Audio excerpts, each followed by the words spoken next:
You're watching the Sun Belt Conference on ESPN as we welcome you to Center Park Credit Union Stadium in downtown Atlanta as the James Madison Dukes have come to town to take on the Georgia State Panthers in the 5th all-time meeting between these two teams. And good afternoon, I'm Matt Stewart, joined by Sam Crenshaw. And Sam, the Dukes 3-1 overall, already 1-0 in the conference after smacking Georgia Southern 35-10 last week in their conference opener. For the Panthers, this is their conference opener, 1-3 overall, still smarting from that big loss at Vanderbilt a couple of weeks ago. You know what, Matt? It sounds like two teams going in opposite directions, but consider this. Georgia State is coming off an off week, a chance to refresh and reload. They're coming out today, giving it all they got to try to get that first win in conference. Dukes are arguably the team to beat in the Sun Belt Conference. It's football 101 with them.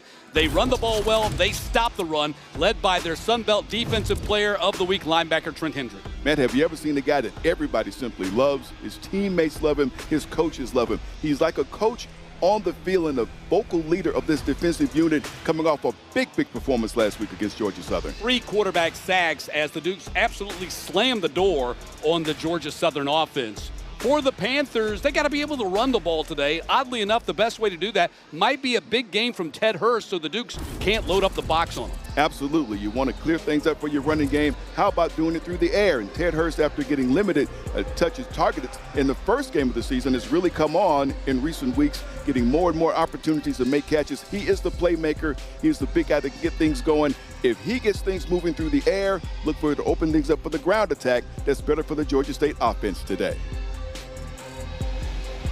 And it is a wonderful Saturday in Atlanta. You can see it's overcast, but the temperature is very nice. It's 76 degrees, Sam, as we get ready to kick things off. It feels like football weather, like you said, a little overcast, but that's fine. We'll play with that. We don't think any rain is going to come our way. We're ready for some football here. There's Coach Chesney. Second season as the Dukes head coach. His career record of 123-51. He's 12-5 here at James Madison here in the midst of his second season. Panthers won the toss. They deferred to the second half, so we're going to see the Dukes on offense to start this game. Wisłowski takes the ball a yard deep in the end zone and brings it out. And Wisłowski is going to make it up to the 21-yard line, and that's where we're going to see James Madison on offense to start this game, and we have flag out on the kick. Yeah, saw a flag there on the kick.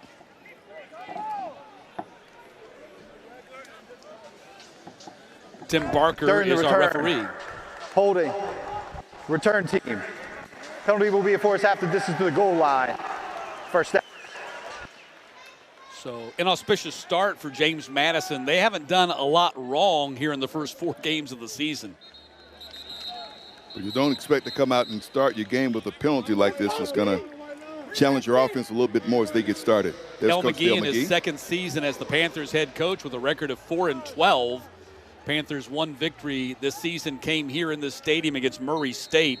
Panthers' other losses, though, have been to Ole Miss, Vanderbilt, and Memphis, a Memphis team that right now would probably be in the college football playoff. So Dukes in their white jerseys, trimmed in purple and gold pants, and Wayne Knight gets the first carry of the game and a big run for Wayne Knight as he rumbles out to the 27-yard line, a 17-yard pickup for Wayne Knight on the opening snap. He's picking up right where he left off last week. Had a big game against Georgia Southern. Here he's right up the middle. This Georgia State defensive unit to start this game. Dukes are averaging just under 250 yards rushing per game. You should take a look at the numbers on Barnett. Rebounded from a knee injury in their season finale a year ago. Playing very well here in his 4th-year junior season. He's going to pass on their second snap. Roll out and going to throw it out of bounds. Sanchez was his target over on the far sideline. And we got a flag on a hit on the quarterback. Personal foul. Roughing the passer. Defense. Number 11. 15-yard penalty. Automatic first down. That's on the defensive end, Ian Matthews.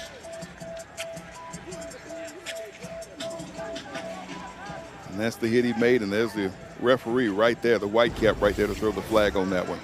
Yeah, he was right there on Barnett. Would have been hard to pull off, but I think with the intensity with which he buried Barnett, drew the flag. So 1st and 10 for the Dukes up at the 42-yard line now. Knight gets the handoff again, and Knight going to get stopped after a 4-yard gain. That was Lewis who made the tackle for the Panthers. Deuce Lewis active early for Georgia State. Sam, let's take a look at the impact players when the Dukes are on offense. We've already seen Wayne Knight, what he can do. Dupree's coming off a big game at the tight end. Watch out for Robinson and Hopkins holding on the back end of the Georgia State defense. Robinson has been the Panthers' leading tackler. Barnett, blitz coming, got rid of it. The pass got batted down at the line of scrimmage by Lewis. Gine, the corner, came hot off the edge and got to Barnett just as he was throwing the ball. 18, Giants Cup, nobody touched this guy. Comes in and makes the hit on the quarterback, and Barnett got rid of it just in time. So Panthers DC Travis Pearson dialing up pressure here, and now it forces a 3rd down and 6. Sanchez in motion behind the line for the Dukes.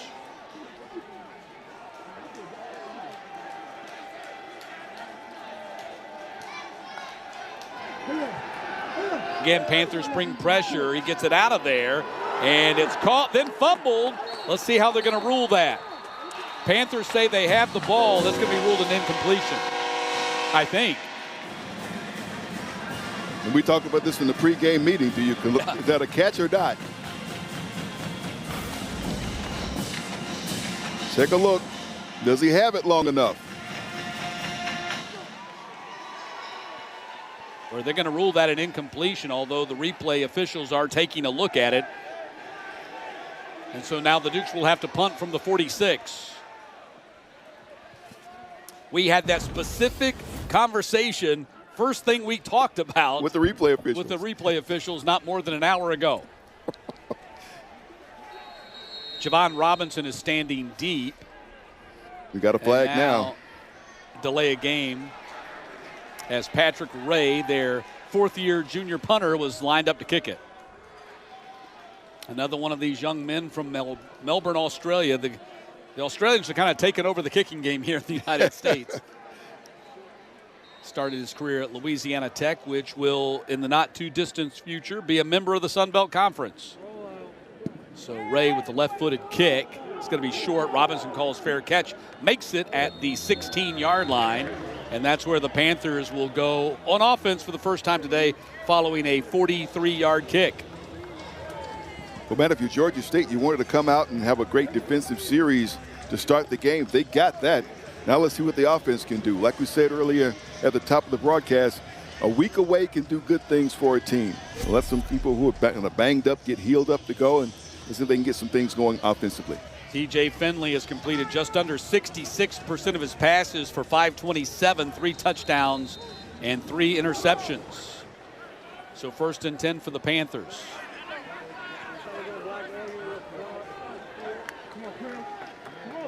Amos gets the handoff, and Amos not going anywhere, gets stood up there at the line of scrimmage. Terry Lockett, the defensive tackle, first guy there. And the Dukes just do such a super job on defense, especially against the run, as we take a look at the impact players when the Panthers are on offense. You have to watch for them when Emmanuel Bush coming off a big game, and also Jacob Thomas started as a walk-on. Now one of the stalwarts of their defense. Rashad Amos, we just saw at the game. Let's see if they can get the ball out some to DJ Riles today. Riles had 5 catches in their loss against Vanderbilt a couple of weeks ago, and they swing the ball out here complete to Robinson.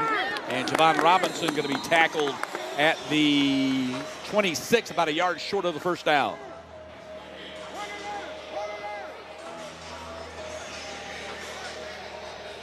Robinson with 15 catches for 167, couple of touchdowns. He's the number 2 pass catcher on this Georgia State team. And now a 3rd down and short here for Georgia State. 3rd down conversions have been crucial for Georgia State this season. They're next to last in the conference, only 33% converting on 3rd downs. Amos gets the handoff, and he does get the first down. I believe he's right there on the line. And officials are saying move the chains. First down. Needed a yard, got a yard and a foot. So a first down for the Panthers at the 27.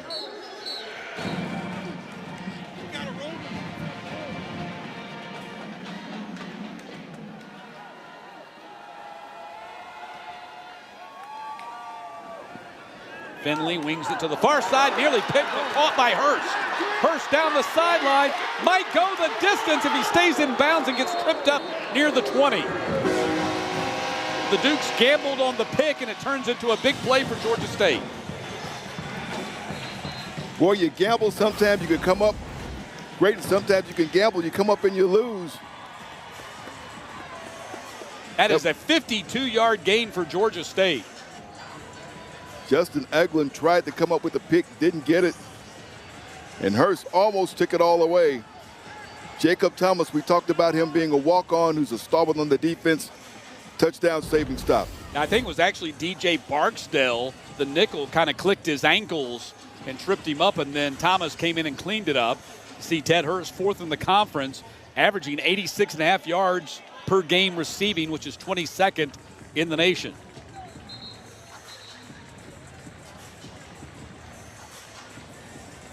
Have an injured player, didn't see who it was. So that's why we have a little bit of a delay here. Make sure he gets off the field. But a big play by Ted Hurst gives the Panthers the opportunity perhaps to grab the early lead here.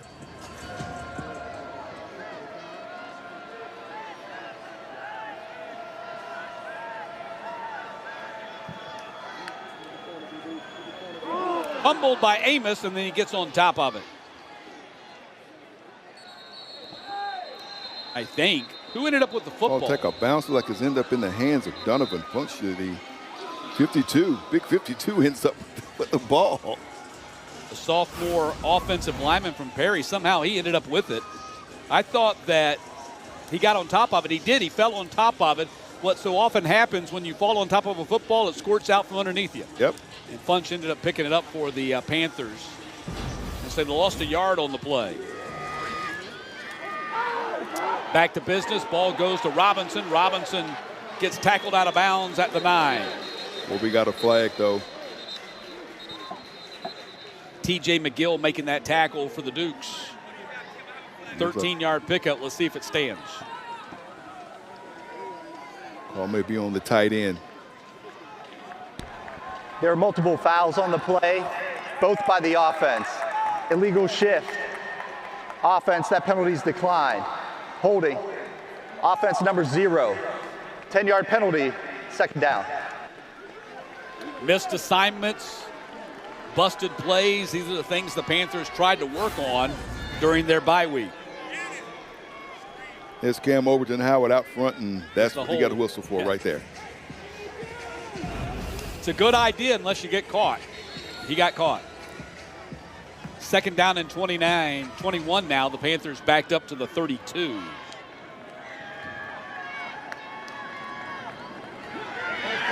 Toss goes to Simmons. He gets thrown for a big loss. Gobira, the transfer from Notre Dame. He's in the backfield quickly.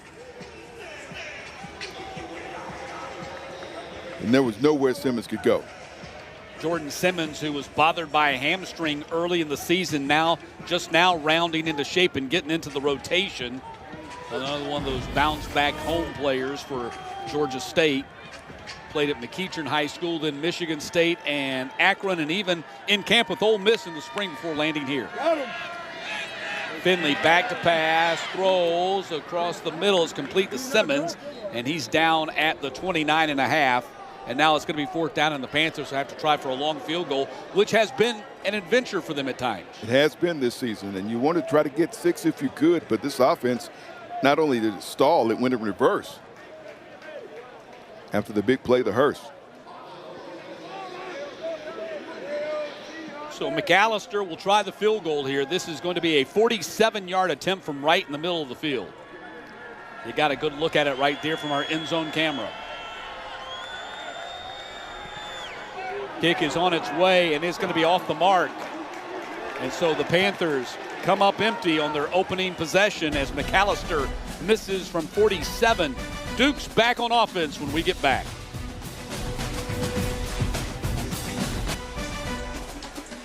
Back in Atlanta, Matt Stewart, Sam Crenshaw, as the Dukes go on offense for the second time in this scoreless game. Dukes 3-1 overall, 1-0 in the conference. Only loss came to Louisville on a Friday night. early in the season, and their one conference win, a overwhelming performance against the Eagles last Saturday in Harrisonburg. Number 22 scoring defense, but wow, look at their numbers. They're number 3 in total defense. They're number 4 in pass defense. They are number 5 in the country, fewest first downs allowed. They are stout.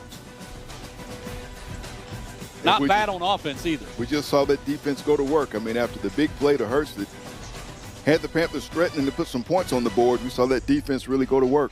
So now the Dukes go back on offense. They have the number 10 rushing offense in the country as well. As we said a few moments ago in the open, it's basic football 101. Run the ball well and stop the run. Amazing here in 2025, it still works. Handoff goes to Fuller, and Jordan Fuller, who had a big game, his breakout game with the Dukes after transferring from Holy Cross, came last week against the Eagles. That's his first carry of the game, and he gave the coach a black eye during the game last week. Coach has a shiner. Gave him a big hug and ended up making contact, caught him right below the eye there. Looked like he went 5 rounds with Smoking Joe. Yeah, man, Jordan Fuller's built like a fire hydrant, 5'11", 229. He is big and strong. Gets the rock again. This time Fuller's going to get stopped in his tracks. Nice tackle right there at the point of attack by, was that Jartavius? Yeah, Jartavius Flournoy, the freshman out of Colquitt County High School in South Georgia. He has had his moments this season. When he gets in the action, he can do some great things and showed you an example of it right there. They're very high on this young man. Yeah, they're very impressed. Travis Pearson, the defensive coordinator for the Panthers, says it's hard to remember that he's just in high school a couple of months ago. Duke's have been great on third down. This is not an easy one right here. This is 3rd down and 6. They're 53% on third down conversions. Win a lot of games that way. And a timeout's going to be called by James Madison. James Madison, 30 seconds. So we'll step aside as they talk things over, facing 3rd down and 6. Bob Chesney, the 15th head coach in Duke's history, led them to a 9-4 record in season number 1, and the Boca Raton Bowl came to the Dukes from Holy Cross. 5 Patriot League titles there after 6 seasons at Holy Cross. And the thing I love about him, I mean, he's paid his dues. He has coached at every level except junior college. He's been D3, D2, FCS, now FBS. And the way he builds his program, Sam, they do have some Power 4 guys coming down, but by and large, he likes to get the FCS and the Division II kids to come up. Elevate, yeah, yep. And it's worked well for him. Done an excellent job with him. 3rd down and 6 for the Dukes coming out of the timeout. Here's a look at their roster breakdown. 55 newcomers, that's kind of standard in college football for everybody these days. Except maybe Clemson. Not quite there. Barnett back to pass, heavy rush, gets it out of there. Hot is broken up at the 39-yard line, trying to go to Scott with the ball. And it's going to be 4th down, and the Duke's going to have to punt it away again. We talked about one of the players to watch on defense for Georgia State, number 4, D.I.C. Hopkins, showing you why right there. Great on the coverage. Reads Barnett, gets that hand there to knock the ball away. Great defensive play. And Ray on the punt for a 2nd time, standing at his 19-yard line, and Robinson deep for the Panthers back at his 27.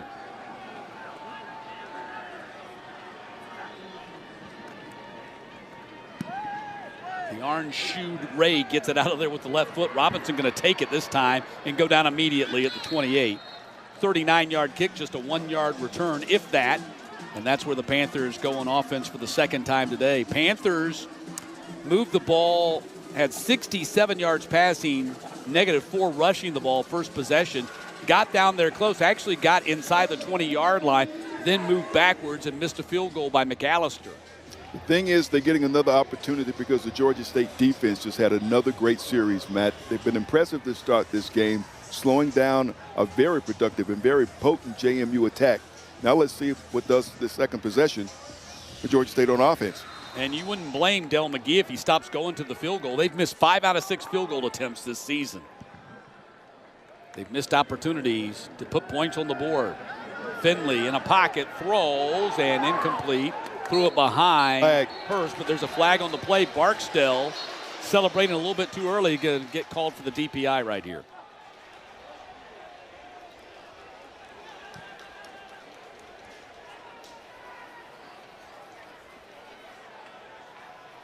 That's Elijah Culp going and letting the referee hear a little something. Pass interference, defense, number 32, 15-yard penalty, automatic, first down.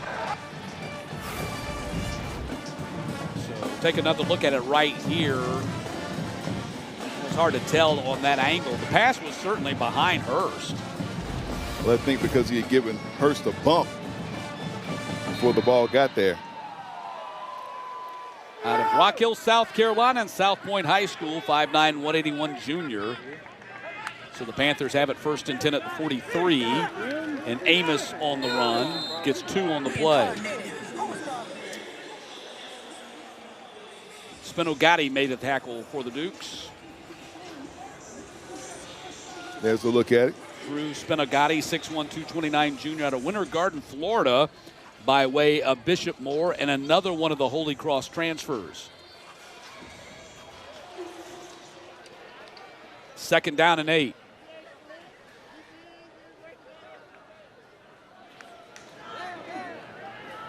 Blitz is coming. Pass is thrown, and it's complete. And Simmons on the run to the 39. 1st down, Panthers. Great call and great execution that time by Georgia State. 17-yard pickup as Jordan Simmons, obviously a big part of the offensive game plan today. You talked about Simmons and how he was slow from the outset of the season by hamstring, and now he's rounded into shape and into form. He can contribute like this. 5th-year senior, 5'10", 195. 4 different stops before he landed back home in Atlanta. 1st and 10. Simmons gets the handoff. Spinogatti hits him almost immediately in the hole, but Simmons' momentum carries him forward for a couple of yards. They like Simmons because he's a good all-around back. He's a guy that you can keep out there every down. Comes off the field right now. Going to be replaced by Amos, another former high school football star here from the Atlanta area, coming back home to play at Georgia State.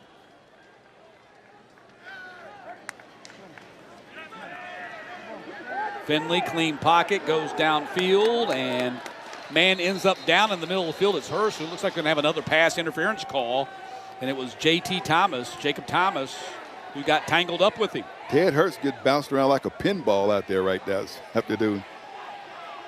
Well, they're doing their best to take him out of the game. Pass interference, defense, 15-yard penalty, automatic first down. There's a way to do that, Matt, but not this way. Yeah, you don't want to get the penalties. Thomas, when he split the defenders, Thomas got his hands on him. 4 penalties now, 45 yards for James Madison. A couple of back-to-backers interfering with Ted Hurst. So 1st and 10, ball at the 23. Officials' whistles getting a workout here early in this game.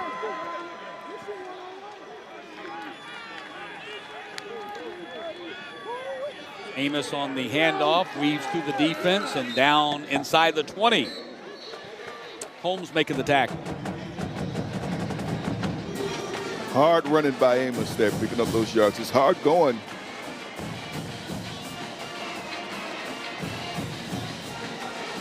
But a nice gain on 1st down. 2nd down and 6. Panthers back down there in the red zone again for the 2nd time today.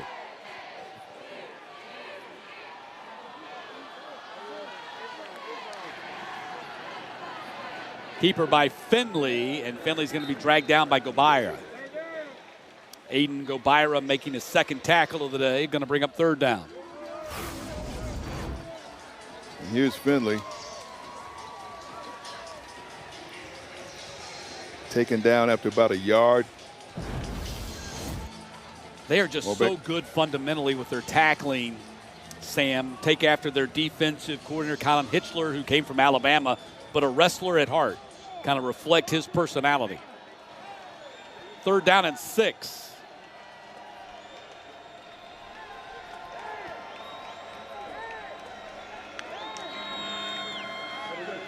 Finley goes up top for the end zone, caught over the shoulder, touchdown Georgia State as the ball goes to Cam Overton.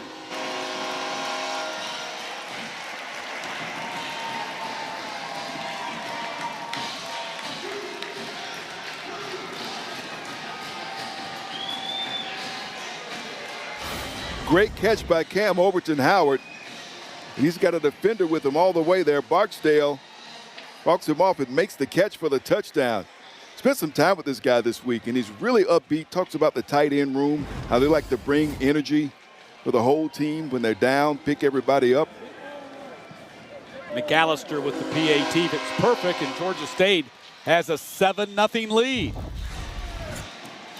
Ted Hurst with his 4th touchdown pass. It's a 19-yarder to Cam Overton Howard, and the Panthers strike first here in Atlanta.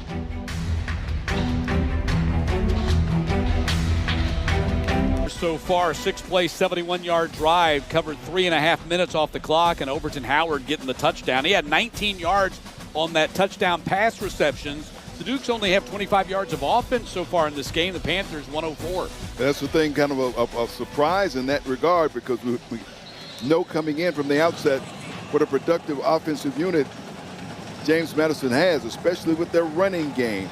Curious to see what happens in this possession, but right now some momentum going the way of Georgia State.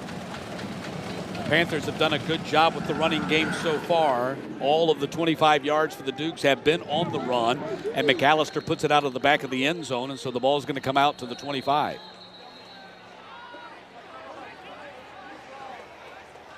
So the Dukes a little slow to get things going here today. This is just their 2nd road game, the other being that aforementioned loss at Louisville earlier in the season. Get a look at Barnett there and see what he does this time. They can really fight to establish the ground game, or do they try to move it through the air? I'm guessing they get back to the ground game.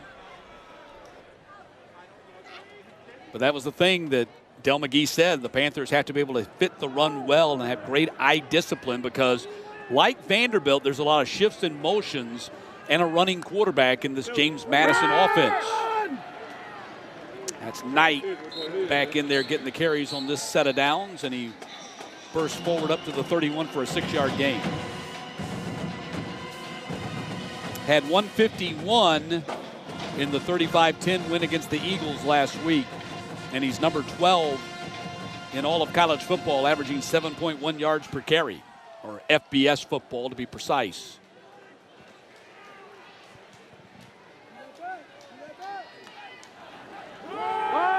Knight gets it again, gets wrapped up. Good job by the Panthers on defense as Dean is there to send him back.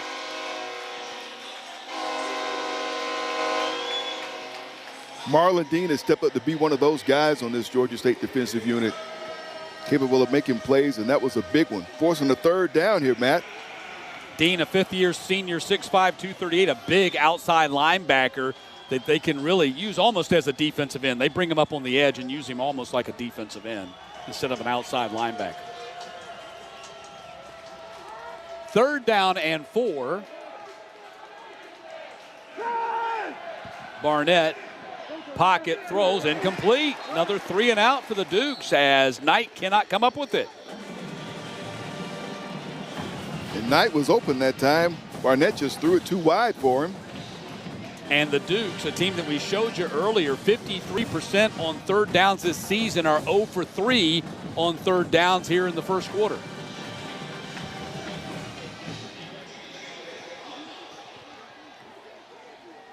Ray on the punt again.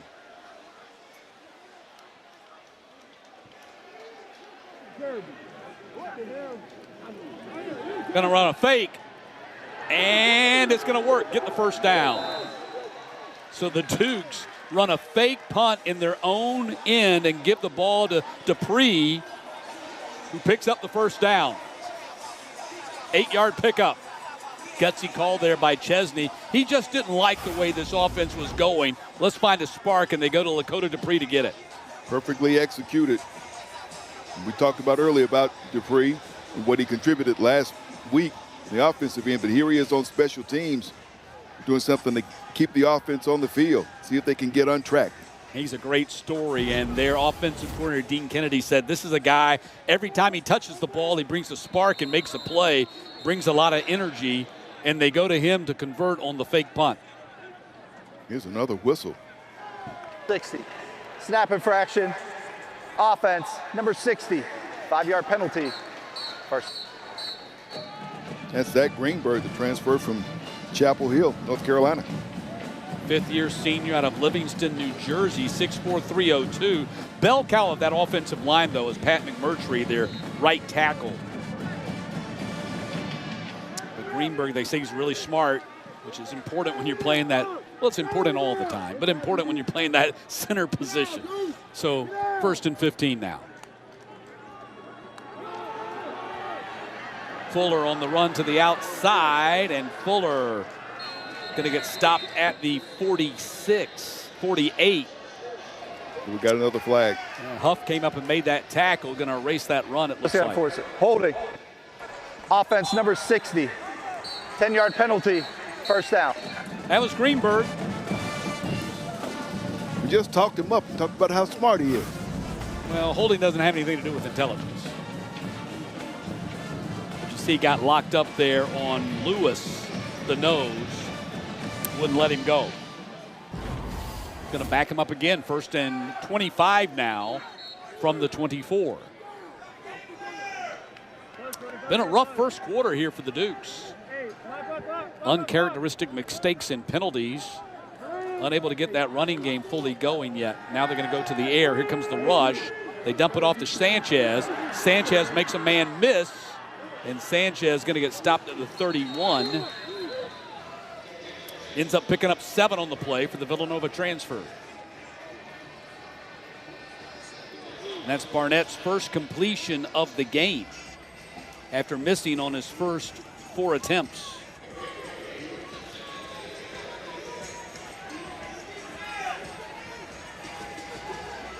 Final minute of the first quarter and a 7-0 lead for Georgia State.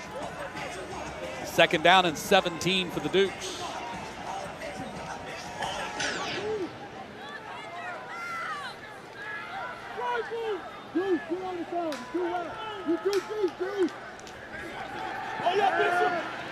Barnett dumps it off. Wow, big hit out on the edge by Huff.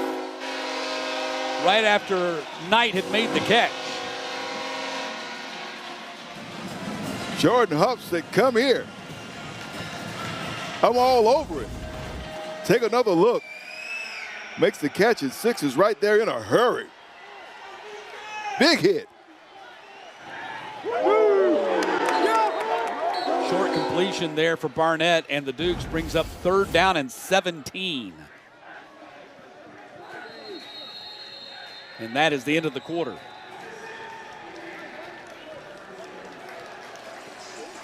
Panthers will take it. Good start for Georgia State here today as they lead James Madison 7-0 after 15 minutes of work. Long way to go here in Atlanta, though. Second quarter coming up.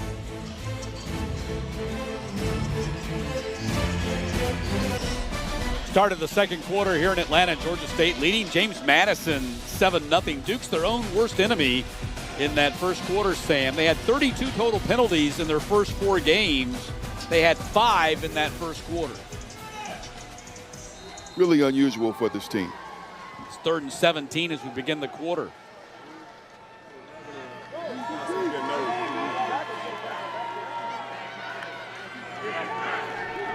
Barnett, pocket, gonna dump it off, tried to, got knocked down. Panthers rallied to the ball, and the officials haven't signaled incompletion yet or not. To the forward pass. The field is an incomplete forward pass. It's 4th down. That's what it appeared to be to me, but the Panthers, as you're supposed to do, got on top of the loose ball. So now 4th down, and for the 4th time today, Ray comes on to punt.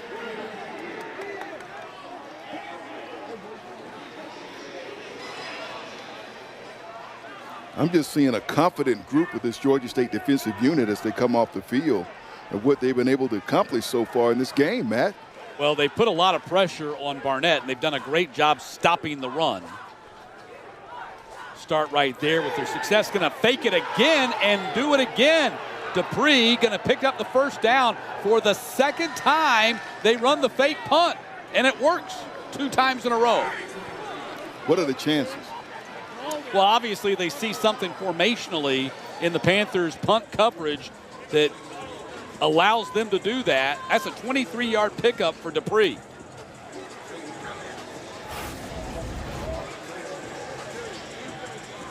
And that was a direct snap.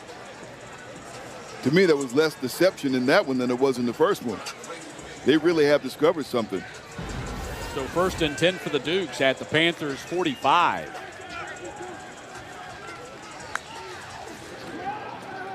Handoff goes to Fuller. He gets tripped up at the line of scrimmage. Josiah Robinson was the one who got his hands on his ankles and knocked him down. Fuller suffered an ankle injury at Holy Cross in his senior season there and missed most of the season a year ago. And because they don't have the extra year there in the Patriot League, he had to go somewhere. He had to transfer, so he went back to what was familiar, and that was Coach Bob Chesney's team here at James Madison. Had a big game against Georgia Southern last week, 137 on the ground.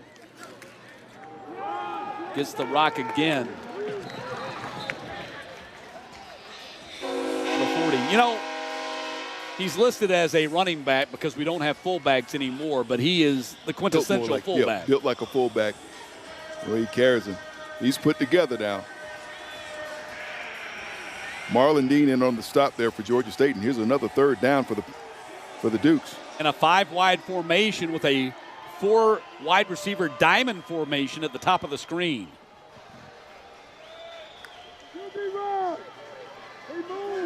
And now the tight end Logan Kyle breaks out of that 4-man set and sets at the end of the line.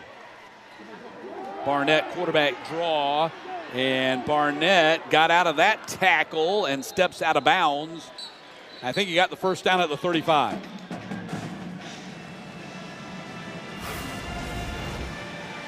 Market, yep, sticks are moving. Barnett doing just enough to get that first down. Great heads-up play. And Barnett was the thing that really concerned them most, Travis Pearson, about the Dukes running game, because now you got that running quarterback. You got to account for all 11 men on the field. And he hurt him right there by picking up the first down. So 1st and 10, Dukes at the 35. Barnett being chased again by Dean. Throws across his body, gets it out of bounds. Dean brought the pressure, as the Panthers have done pretty much all day. It brought a lot of heat. So look at Alonzo Barnett. Feels the heat coming. He decides to get rid of it. Bob Chesney felt like they might have to go a little bit up-tempo here today to try to keep Georgia State from subbing in and subbing out personnel on the defensive side of the ball.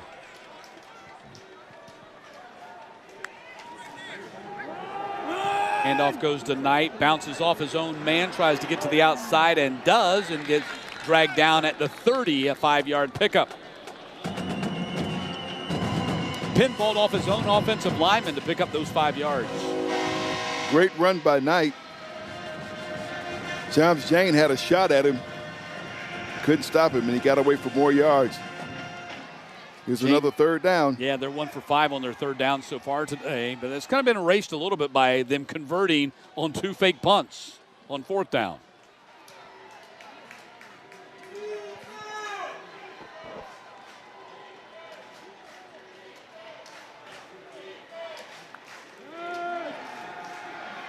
Arnett stands in there, delivers on the slant across the middle for a first down as the ball is completed to Collins.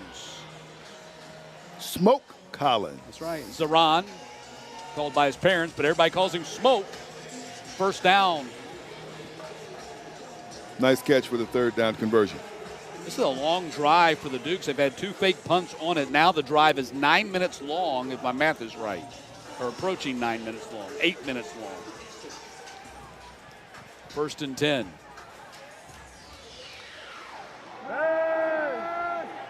Arnett going to check down to Knight, ducks under a tackle, and then gets swarmed under at the 30-yard line.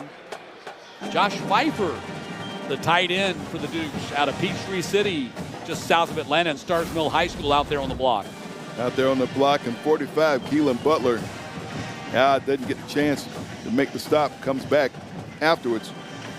Yeah, this drive started at the 4:03 mark of the first quarter, and now we're coming up on the 10 mark here in the second. Second down and 9.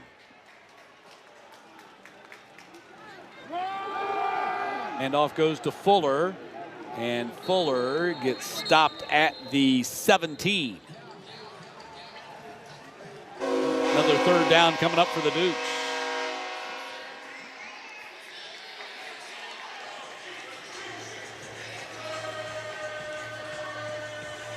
This drive continues to chew up some clock.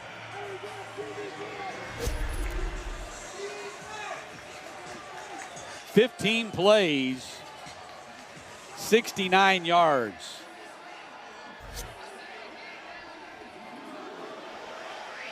Third down and 5.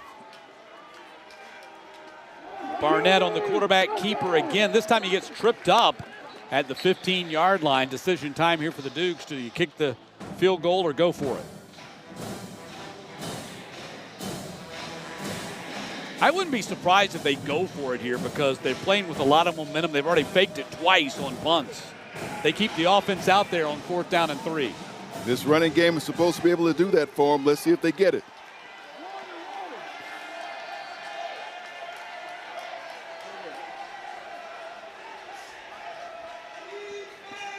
Play clock down to 8.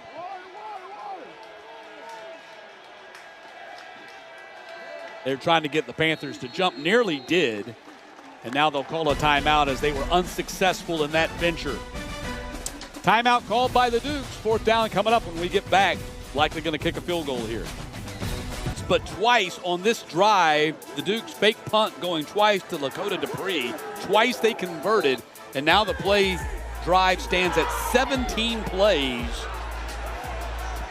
and a long drive. Now it's come to a 4th down here, Sam. 4th down, and we believe we're going to see the kicking team come on to try to put 3 points on the board. We believe.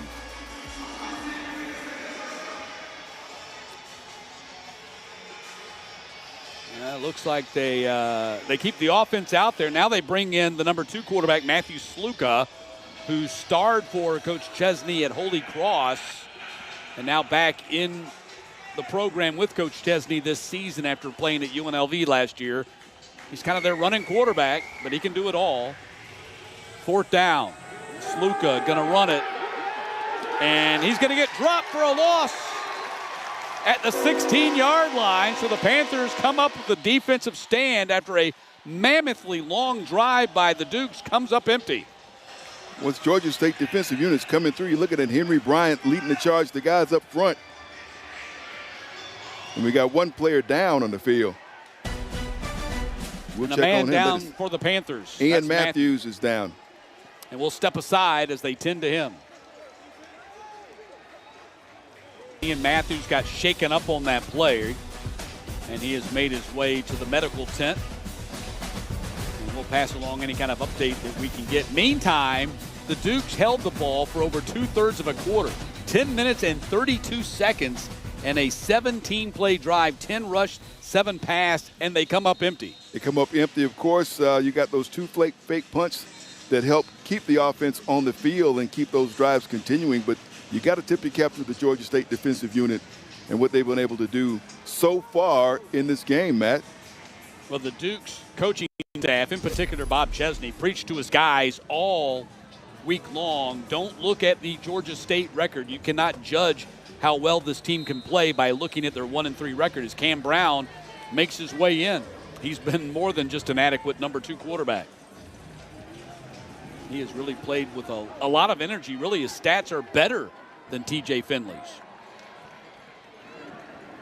And the handoff goes to Amos, shrugs off 1 tackle, and Amos up to the 22-yard line, picks up 6 on the play. And what Brown does is he makes that defense realize he's a bigger threat to run than Finley is. Something else they have to be concerned about, something else that will help free up things for the running back. You saw a good run there by Amos on the first play of this possession. Amos, the Panthers' leading rusher through the first 4 games with 165 on the ground. Brown, the transfer from Texas Tech by way of West Georgia and Northside Warner Robins High School in Middle Georgia. He's been a pleasant surprise.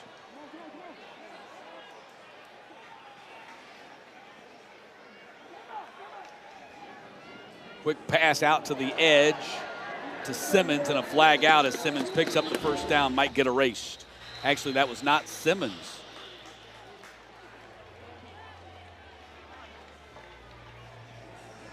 Three, Blackburn. Holding.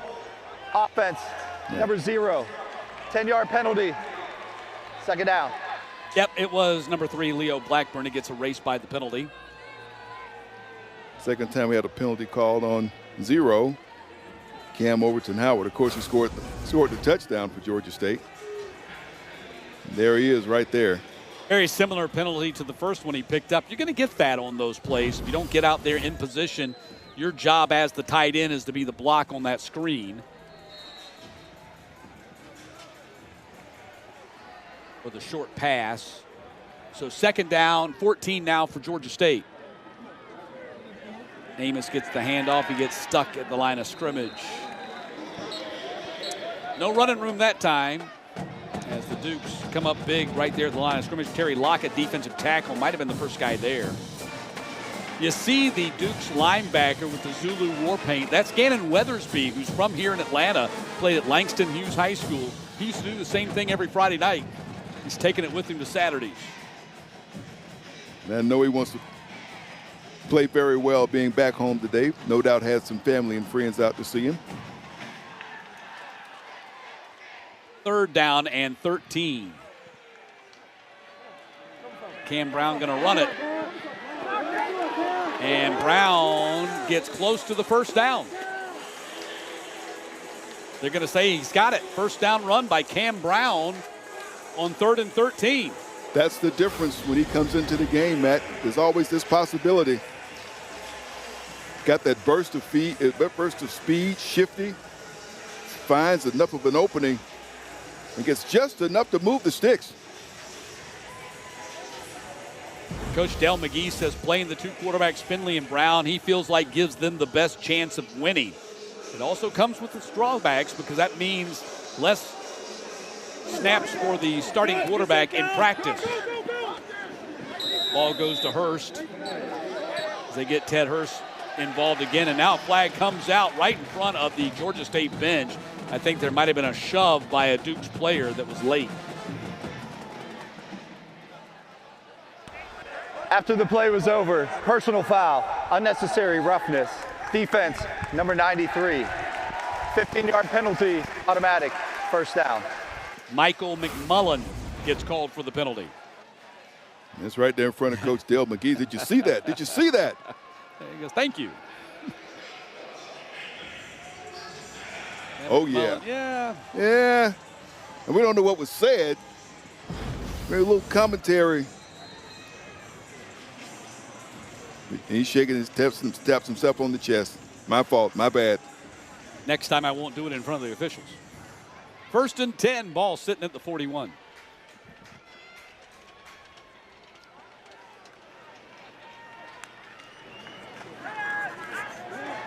Brown scrambling out of the pocket, throwing, and it's complete. Goes to Simmons up to the 49-yard line. Jordan Simmons with the catch. 8-yard pickup. Great play by Cam Brown, extending the play just enough to find Simmons. 2nd down and 3. Let's see if the Panthers take a shot here on a 2nd down and 3, knowing that they're facing a 3rd and short if they fail. Nope, going to hand it off. And that'll move the sticks. First down run for Simmons. As the clock goes below 5 minutes to play in the second quarter, maybe they say, you know what? We're going to do what James Madison did to us. We're going to run this clock a little bit. Well, I mean, the drive by James Madison, 10 minutes, 32 seconds, was impressive, but it's an absolute killer. It backfires on you if you don't score. because now you've just shortened the game. Although probably a little too early to be talking about that, but you burned up 10 minutes of 32 seconds, and it was unproductive for you offensively. Brown dumps it off across the middle, flag out after the catch was made by Overton Howard right there, the tight end. Nice hit by Jacob Thomas there, too, there defensively for JMU, but we got a flag. Holding. Offense, number 59. 10-yard penalty, first down. It's KB Boyd, right tackle. That'll erase the catch by Simmons. You mentioned J.T. Thomas, who was a quarterback in high school at Stonebridge High School in Ashburn, Virginia, converted. He actually joined the program when Coach Signetti was here, came on as a walk-on, was promised a scholarship, did not get it before Signetti left, and the first thing that Bob Chesney did when he got here was honor that and give him a scholarship.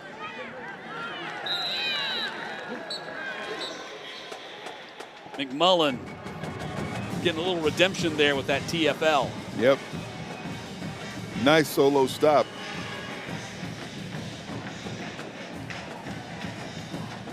Second down.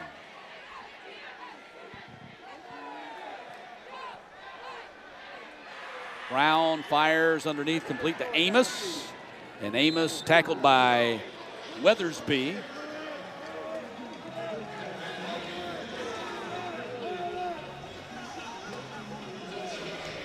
Brings up third down and long.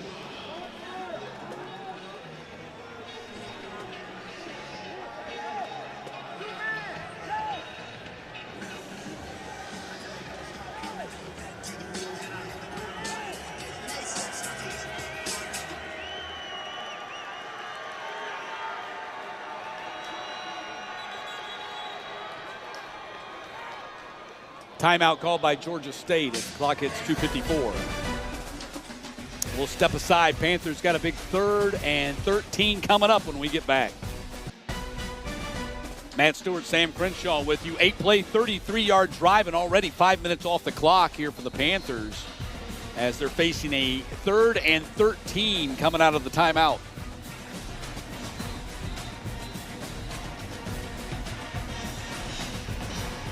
And regardless of what happens on this play, when you get the 4th down, do you give the ball back or do you still go for it, depending on what you do on this play, Matt?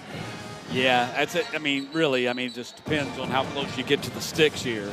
You don't want to give a short field to James Madison after your defense has done such a good job of stopping them so far today. The Panthers are 3 for 4 on 3rd downs. You got movement.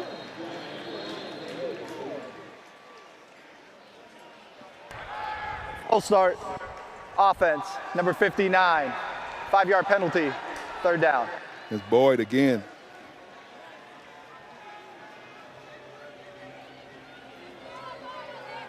KB Boyd, 4th-year junior, transferred in from Iowa Western Community College. He's a native of St. Louis. And now it's 3rd and 18 for Georgia State. Got to get to the other 38 to pick up the first down. Pressure coming off the edge. Brown gets it up in the air and going for Hurst. And no flag as Hurst turns around to look for one. And it's going to be 4th down, and this will be a punting situation for Georgia State. So that means we've now had 2 long drives, one by James Madison, one by Georgia State, totaling over 16 minutes on the clock with no points. Chanley with the punt. Good one coming down inside the 10. Return up to the 20 by Knight. 49-yard kick, 13-yard return, 36 on the net punt.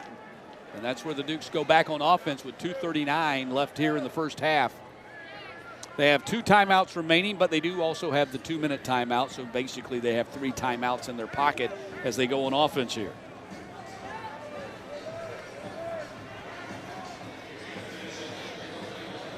Only 99 yards for James Madison so far in this game, and only 18 yards passing so far for James Madison in this game. A lot of pressure on Alonzo Barnett.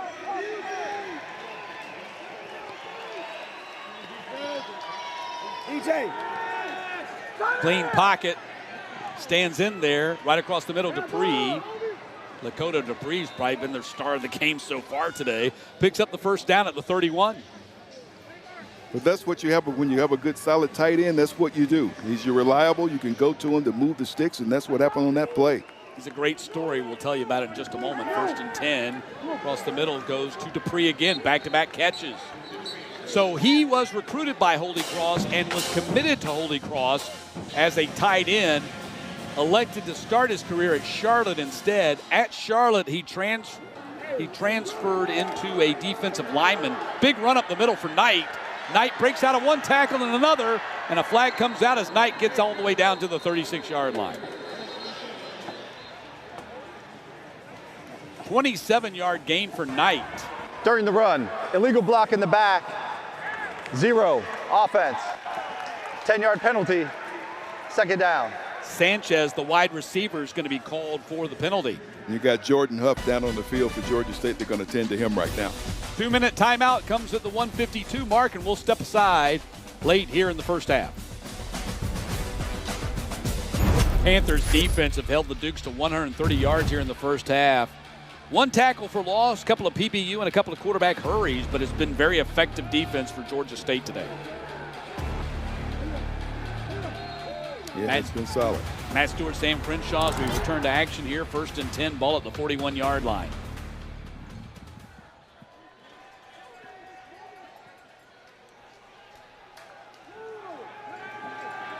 Pressure coming off the edge. Barnett gets it out of there. Underneath it goes. And Knight up to the 50-yard line. Yards short of the first down, and the Dukes hurry up to the line of scrimmage. 2nd down and 1. When Barnett got that one unloaded just before he took a shot.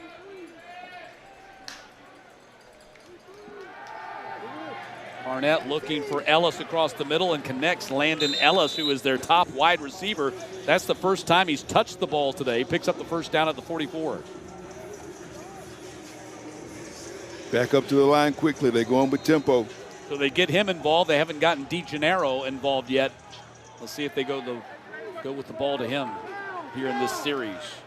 Got it across midfield. 1st and 10 at the 44. Swing it out to Knight beyond his grasp. And we got an offensive lineman down grabbing his ankle. And that's McMurtry.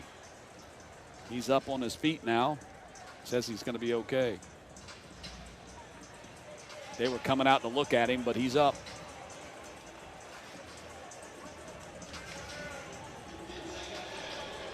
Trying to take care of Barnett. They kept him clean last week. It's one of those games you're awfully proud of in your offensive line when you keep your quarterback clean. McMurtry, 6'5", 305, senior out of Verona, New Jersey.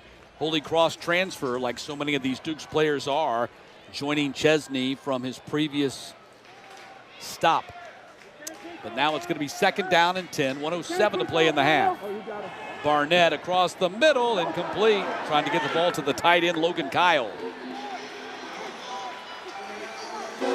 James Madison people are screaming. James Madison sideline, Coach Chesney. Did you see something out there? Wow. I think they probably were looking for a target. I don't know. I think they're probably looking for a target more than they were a pass interference call right there. 3rd down and 10. Pressure again. Barnett stands in there. Broken up by Josiah Robinson, the linebacker, as they tried to go to Dupree that time. But Dupree had been the go-to so far, been the most reliable receiver for JMU today. And again, the Panthers doing a really good job of bringing pressure off the edge. That's Dean again. They're not getting to Barnett. They don't have any quarterback sacks, but just as important is they're getting the quarterback hurries and making him rush his throws. So again, Duke's having a punt here. This time they don't fake it. There was a flag thrown. False start. Offense. 5-yard penalty, 4th down. Please reset the game clock to 58 seconds. 58 seconds on the game clock, please. And Sam, have you ever seen a game where a team fakes the punt twice and fakes the punt twice in the same series? Same series. It kept it's it so going. rare. I mean, you might go a whole season without seeing a fake punt, and the Dukes did it in one 17-play drive. They did it twice. But not this time. End over end kick. Nobody back for the Panthers. It's going to hit inside the 10. They're going to down this at the 7. "42-yard kick for Ray, and so the Panthers backed up in their own end as they go back on offense with 48 seconds left in the half. 48 seconds to go with Georgia State to try to do something that has been difficult for them to do throughout their first 4 games, and that is keep the opposition off the scoreboard going into the locker room.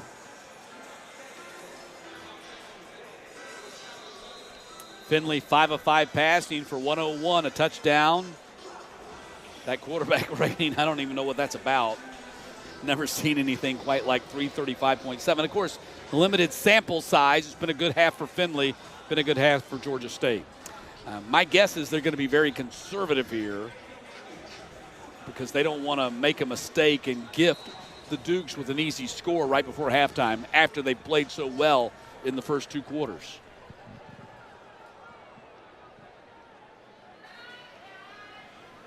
Jet sweep, ball goes to Robinson.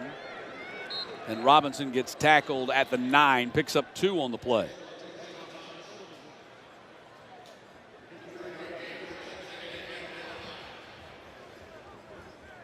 Nobody's using any timeouts. Seems like they're content to let this one run. Panthers have 2 timeouts remaining. Yeah, the Dukes are in no hurry to stop the clock either. They just want to get into the locker room. It has been a disastrous first half for them. Finley across the middle is caught by Overton Howard. And that's going to be a first down for Georgia State, and that should be enough right there. And now we'll see, they get that first down, 9 seconds on the clock. Let's see if they take a shot downfield. They do burn a timeout, which tells me they might want to do that.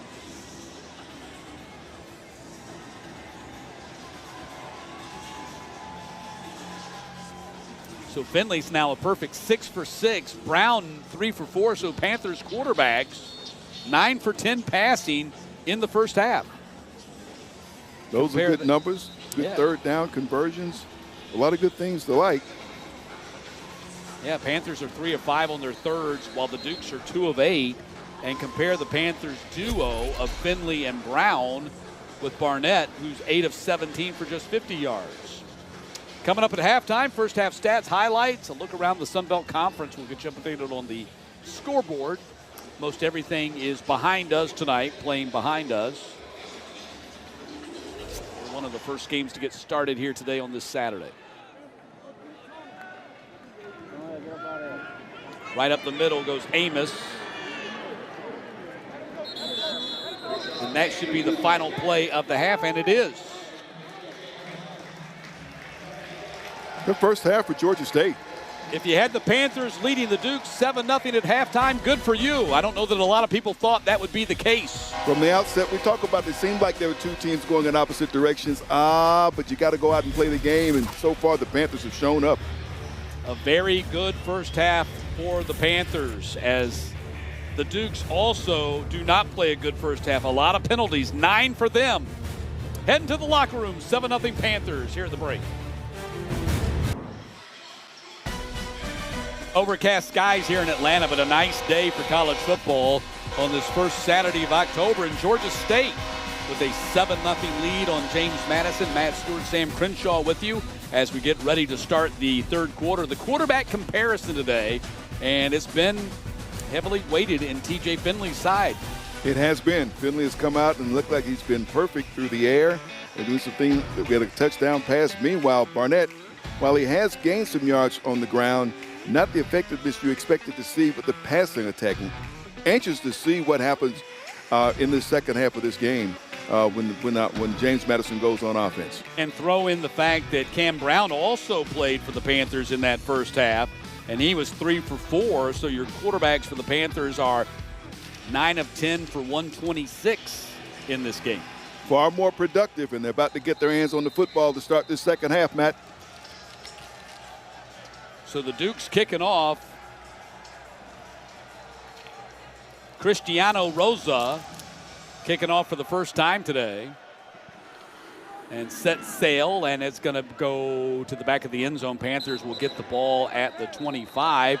And this gives us an opportunity to show you Bo Chesney, the coach's son, 11 years old. He's a big kid for 11 years old, going out to get the tees on the road trip with Dad here today. That means they have 3 generations of Chesneys on the sideline. Of course, Bob Sr. is always with Bob Jr., the head coach. Bob was a longtime coach growing up, and so the Chesneys are well represented. 3 generations of them on the sidelines here today. Got a chance to meet Bo before the game. He's a sharp kid. Young man got some good moves out there.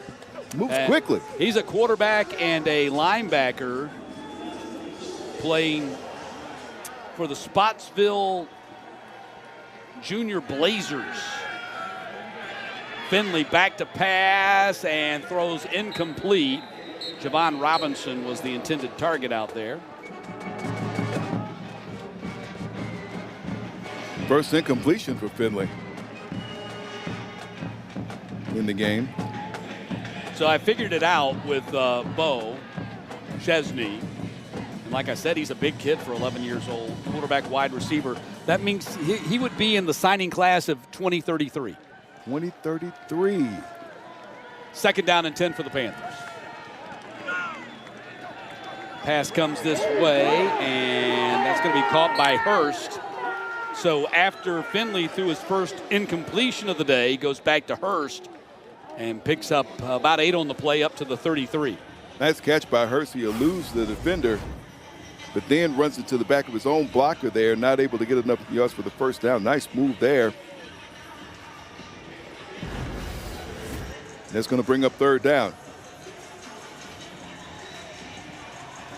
So 3rd down and 2, opening minute of this third quarter. Handoff goes to DJ Braswell on the sweep.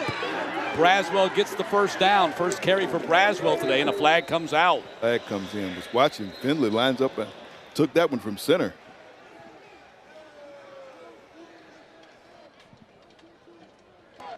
During the run, holding, offense number 35. 10-yard penalty, 3rd down. That erases the first down. That's the tight end, McBride. Avion McBride. There he is, number 35. Gets locked up on Eaglin, the cornerback. Makes it 3rd down and 6. Hugh Jackson, the offensive coordinator for the Panthers. You recognize the name. He was in the NFL, head coach of the Browns. Offensive coordinator in the NFL many, many years. Most recently, head coach at Grambling before joining the Panthers. Said he would give Finley a C+ through the first 4 games. He's played much greater than a C+ grade here today. Finley delivers to the tight end again. Overton Howard with his 3rd catch of the game. And he gets the first down, but he knew he was 1 step away from picking up much more yards. He pounds the turf after he's taken down, but another big catch by Overton Howard. That's a big target at 6'4", 254. Senior from Marietta High School, the Blue Devils. Transferred here from Gardner Webb, where he was playing for Trey Lamb. Of course, Trey Lamb now the head coach at Tulsa. Fake handoff, Finley goes deep. Hurst is open, can't catch it. Great call. Throws too long. Panthers missed 7 right there, or 6. Hurst was open, could not catch up with the pass, though. A little bit too much on it from Finley.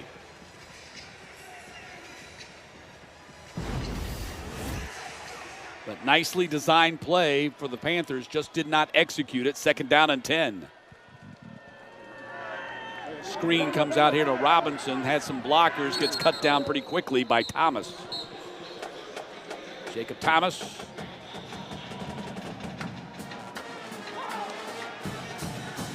That brings up a 3rd and long. Panthers go in hurry before the Dukes could get all their players off the field. There's going to be a penalty on the Dukes for illegal substitution. Panthers moved very quickly on offense right there and caught them in a line shift like a hockey team. Illegal substitution, more than 11 players. Defense, 5-yard penalty. Now. Yeah, Dukes look like a hockey team trying to get their men off the ice, get them over the boards and on the ice. That's what happens when the officials put the ball down. Sometimes an official will see Look at that. Look at these guys. I mean, now the Panthers snap the ball right here. Their guys aren't even set yet. Yep.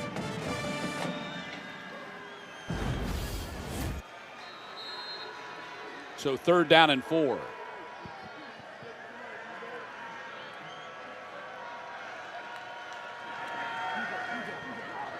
Finley across the middle, caught, and that'll be a 1st down.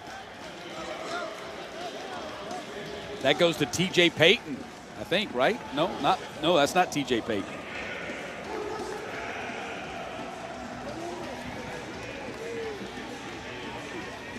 Dennis Murray. Dennis Murray making the catch. First time we've seen him in the game today.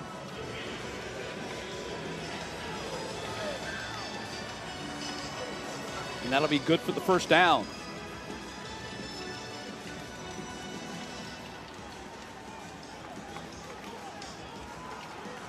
Panthers now with 12 first downs in the game.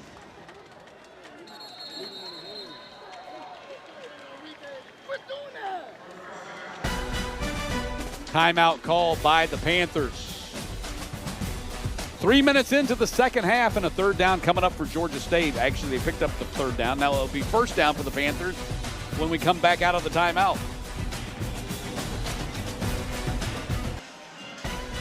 Fifth all-time meeting between the Dukes and the Panthers here today. Dukes lead the all-time series 4-0. The last 2 have not been close, including a 38-7 victory for James Madison at their place last year, a 42-14 victory for James Madison here in 2023. Series started back in 2012 when the 2 teams were FCS. Only one close game, that was the 2022 season when the Dukes came from a big deficit to win it 42-40. And that was in Harrisonburg. So 1st and 10 for the Panthers coming out of the timeout. Duffus, the right guard, came out of the ball game right there at that timeout and went to the tent. And Finley, pressure coming, and there is Holmes making the sack. Xavier Holmes, 5th-year senior out of Clarksburg, Maryland, and transfer from Maine, gets the QBS. That is big. Xavier Holmes read this play perfectly and know where Finley could go. Big TFL. I mean, with the time of possession and ball control we've had in this game, Sam, this is just the 5th possession for the Panthers in this game. Loss of 12 on that play, 2nd down and 22.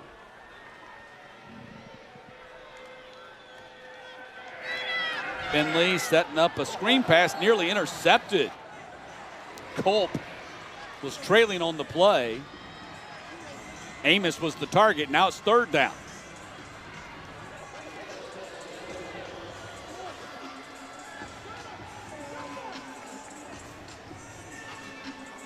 And we talked about starting this half, how Finley had been perfect, all of his pass attempts. That has changed here at the start of the second half. Yes. He's 4 for 7, I believe, passing here in the second half. 3rd down and 22. Finley goes to the far side, caught by Overton Howard. Again, he gets submarined out there by Eagle in the corner, and it's going to be 4th down. Great series for the James Madison defense. Big tackle for loss. Yeah, they turned up the pressure. They turned up the intensity that time. James Madison's defense on that series looking more like themselves than they did in the first half. Now can they get in the offense going? Chanley on the punt for the Panthers, standing at the 29, gets it out of there. It's a line drive kick that could be returnable, but Knight has it hit in front of him. And he now scoops it up at the 5-yard line, slips a couple of tackles, heads to the sideline, and Knight bought him about 10 yards on a heads-up play right there. Typically, you don't want to try to field the ball inside the 5, but the ball was kicked so deep, he did have running room, and he noticed that and took advantage of it. He really did. I was saying he's going to let this thing roll the way down inside the 5, but he picks it up and was able to get past the 2 defenders that were right there from the very start and make a little gain. 55-yard kick and a 12-yard return, so a 43 net. And here is the story on the Dukes today. Knight, 6 carries, 45 yards. Dupree's been the big guy for them, a couple of catches for 31 yards, and he also ran the ball twice on fake punts and converted both times. Fuller, 5 for 13 rushing, and Barnett, 2 for 7 rushing. And not much in the passing game so far. Ball goes to Fuller. Fuller with a lane to run in. Out across the 30, and Jordan Fuller up to the 36.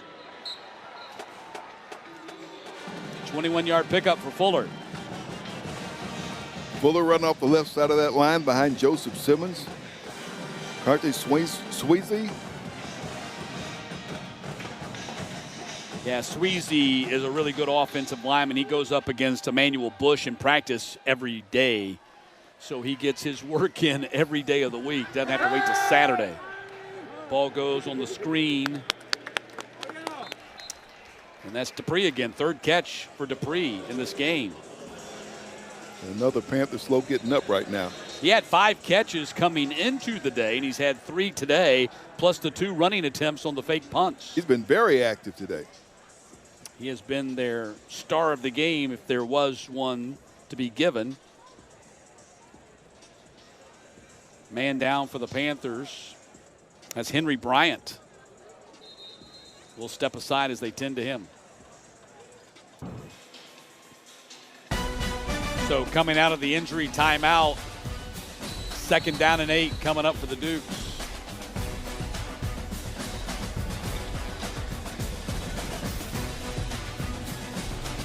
Panthers fans enjoying the day here, hoping to see what we would have to call an upset victory if the Panthers hold on to get it. I think it's probably a little bit too early to do the upset alert button just yet, but Panthers have led since the first quarter.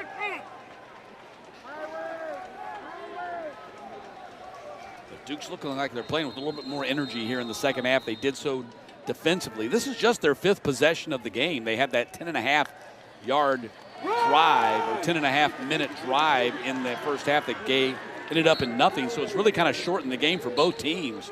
Both teams just now on possession number 5. Panthers just had their 5th, and this is number 5 for the Dukes.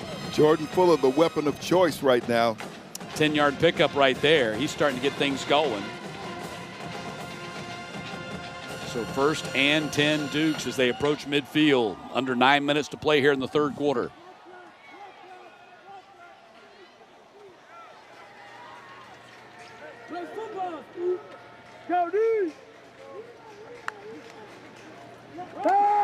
Play action right across the middle. Ball goes to Ellis, and Ellis knocked down at the 39-yard line. That'll be a 1st down. Just the 2nd catch for Ellis in this game. Nice read that time by Barnett. Fakes the handoff and gets it to his favorite receiver, favorite target. And now the Dukes playing with some tempo.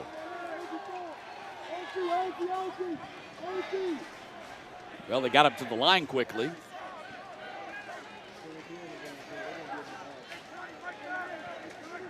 Barnett, 10 of 19 passing. 65 yards is all he's got so far today. Handoff goes to Fuller, and Fuller runs right into the stone wall of the defensive line and gets driven back by Josiah Robinson. Nice play by Robinson, very active. We talked about him at the top of the broadcast. He was going to be one of the players, very consistent contributors for Georgia State defensively. Got 7 tackles today, one of them a TFL, and now it's 2nd down and 8.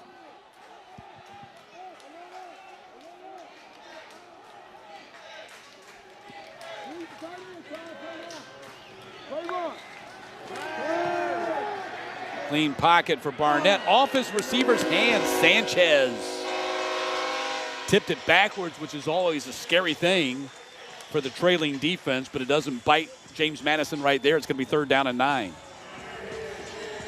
Barnett misses connection that time, and it brings up 3rd down. And again, a very uncharacteristic day for the Dukes on 3rd down. 53% for the season. They're 2 for 8 today.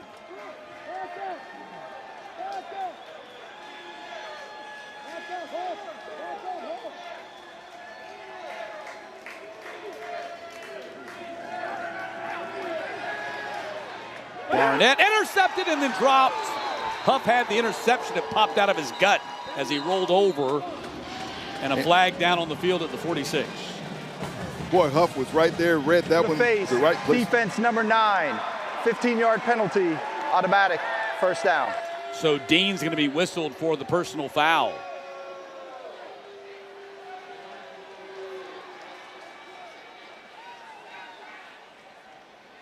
Marlon Dean gets called for a personal foul. Didn't see that. I was watching the track of the ball, and then Huff nearly coming up with the interception, but it gives a 1st and 10 to the Dukes at the 23-yard line.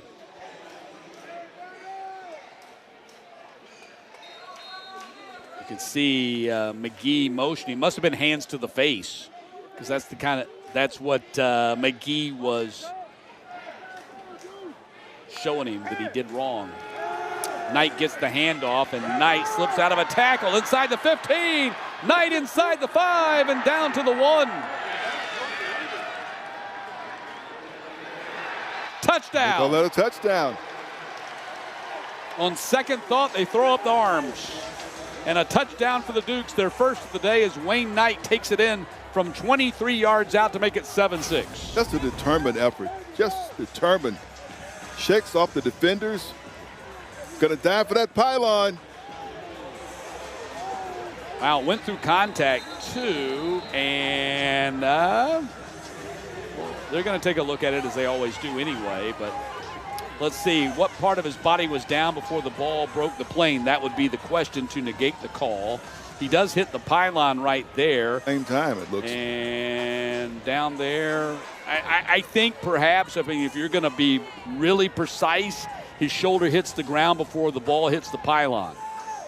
It's almost simultaneous, and so I wouldn't be surprised if they don't overturn that because it's that close. But I mean, almost a split second, his shoulder on the ground and the ball hasn't hit the pylon yet, but we're talking about just a split second. Wow, great physical run right there. After video review, the runner was short of the goal line. It'll be 1st and goal at the half-yard line. Yeah, see, I didn't know that they would overturn it because it was that close. But they do stick with the replay decision. And so it's going to be at the half-yard line, 1st and goal to go. What an effort still by Wayne Knight. Big collision there right in front of the 1-yard line with Deuce Walker. Just a great physical run to get him down there at the goal line. And 1st and goal to go, less than a yard here to try to tie this game.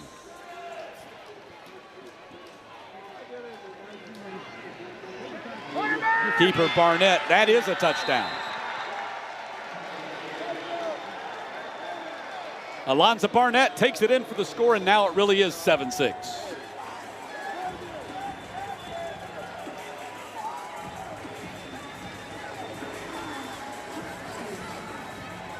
Here's a look at Barnett completing the drive. But it took the Dukes 38 minutes on the game clock to get in the end zone here today. But now they are a PAT away from tying it up. Morgan Suarez is going to kick it.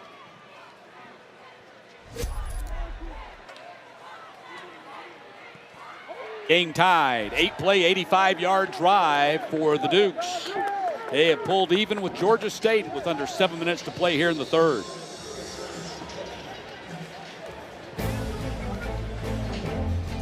Got a new ball game in Atlanta.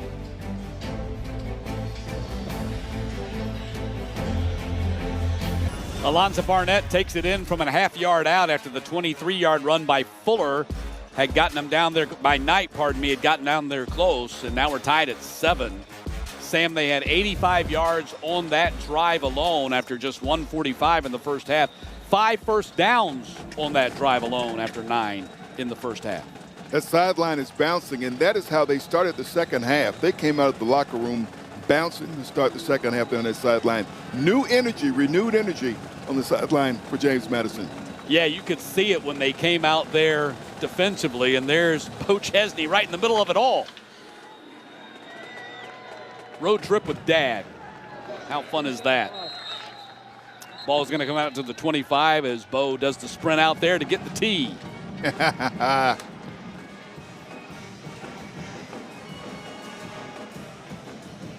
Win and you get some ice cream. How about that? I'm down for that. I mean, it's not just for kids anymore. Like a nice deal to me. Ball at the 25 for the Panthers as they try to regroup now here after the Dukes have, as Sam mentioned, played with renewed energy and really had the intensity in their favor so far here in the third quarter. Can the Panthers hit the reset button and get back to where they were in the first half?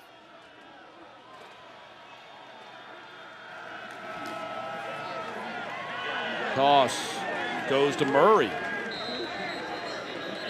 Got a flag. Holding. Offense, number 62. 10-yard penalty, first down. That is Jeff Burton, who's come on to relieve DeAndre Duffus, who left the game with the shoulder. There's a look at him. But Burton gets whistled for the penalty. And that was Dennis Murray on the carry. He had a catch and now a carry. And consider this, that he has only 3 catches in his career, all of them this year. And I think that was just the second career carry for him. So he's getting some run here today. Obviously, he had a big week of practice, or a big couple of weeks of practice. Amos now back in there at running back. Finley across the middle, and it's caught by Overton Howard, who's had a very active day. Panthers tied in with his 5th catch. He's been their leading receiver today from a catch standpoint. Tight ends on both sides have been big in this game. Big contributors. Yep. Dupree, of course, on the other side for James Madison as we're about to go under 6 minutes to play here in the third quarter.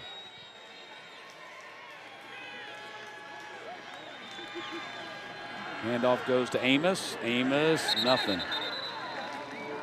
Duke's defense comes up big right there. Lockett in on that tackle, among others. Thomas coming off that pile. Thomas has been very active today. Lockett has been active today. A name we haven't called, though, Trent Hendrick. You see him right there, number 5, the screen. Sometimes it's the other guy's turn. There he is. Hendrick's folks sitting in the end zone off to our right, wearing the number 5 jersey. A number of James Madison fans here in attendance in Atlanta today. 3rd down and 5. Duke's trying to get the Panthers offense off the field. Heavy rush is coming, and Finley's going to take a sack back at the 20. Sire West gets the quarterback sack. Watch for 15. He is just relentless, right? Gets there at the same time as Amar Thomas. Meet me at the quarterback. Went by Jeremiah McCrimmon, and a couple of sacks here for the Dukes in the third quarter. As it's not your imagination, they have turned up the defensive intensity. Trying to avoid an upset here in Atlanta. Heavy rush, and Chanley gets it out of there. It's going to hit and bounce around, and finally Knight decides not to field it. 45-yard kick. And so the Dukes go on offense here from the 33 with under 4.5 to play in the quarter and a chance to take the lead for the first time today. Saw a couple of players looking like they were going to go at it at the middle of the field, and that's number 87 in blue. That's the coach's son. What's he doing out there doing that? He's a player too, Sam. Yeah, he is. Yeah, Austin he is. McGee, who came to Georgia State, actually signed with Georgia State before his dad took the job. He signed with Sean Elliott's staff out of Athens Academy. And then a couple of months later, surprisingly, Elliott went back to South Carolina and his dad got the job.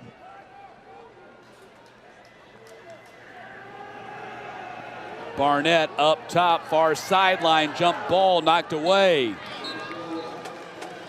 That was Jalen Walker's brother, Deuce Walker. That's right, the Atlanta Falcons' first-round draft pick. Watch 7, he's there stride for stride with the receiver.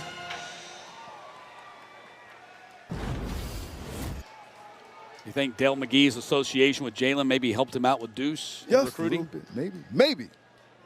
But great thing for the parents. They can come to Atlanta for a Saturday game and stick around for a Sunday game and watch both their sons play. Ball goes out on the edge, and it's caught by Ellis, and he is driven out of bounds by 2 Panthers. A little bit short of the first down. Jordan Huff was there to stand him up. Got some help from Xavier Carter. 3rd down and 1. Power backfield set here for the Dukes. Handoff goes to Fuller, first down easily as he leans forward and falls forward to the 49-yard line.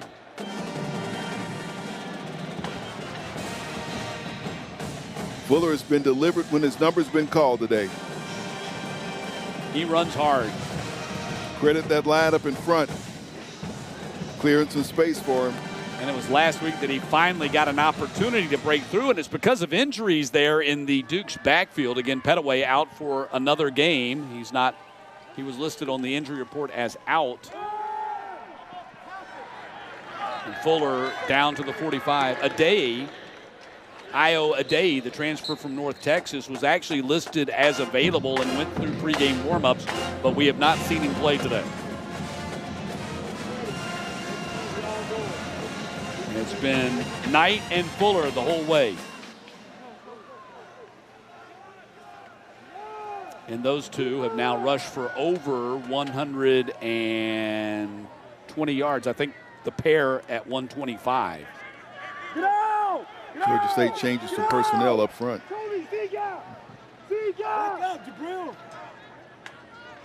Second down and 4. Handoff goes to Knight, and he gets slammed down.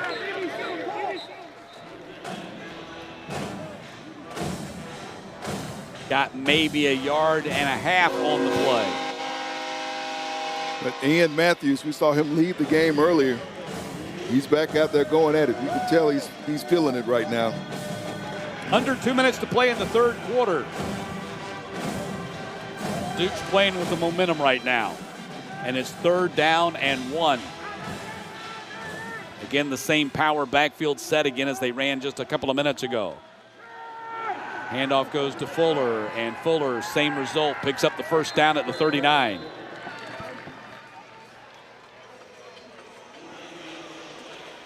Getting that push. The guys up front, Greenberg, Simmons, just enough. If you're a Dukes fan, you got to like the way this game is kind of trending right now, as James Madison's starting to play more like the team we expected to see from the get-go, but did not play this way in the first half. They've cut down on the penalties too. Fuller right up the middle, very patient run, ends up picking up about 8 on the play. Magic words you mentioned, patience, right? You wait until things develop, give it just that fraction of a second for that opening to come. That's experience. Yeah. He's a really good back, and it was gratifying for the coaching staff to see him have that breakthrough game last week against Georgia Southern. They had seen it in his 3 years at Holy Cross, and of course last year, as we talked about earlier, he got hurt last year at Holy Cross. Keeper again, Fuller. They just keep using him to try to tenderize the interior of that Georgia State defense. I think he's got the first down on that run right there. Just a steady dose of running the ball now. And it is a first down. Let's see if they take a shot right here, or the clock will run out. We're down to 6 seconds in the quarter. Looking at where he lined up, too, this time. Yeah, they're not going to take a shot. They're going to let the quarter run out. And that is the end of the third quarter.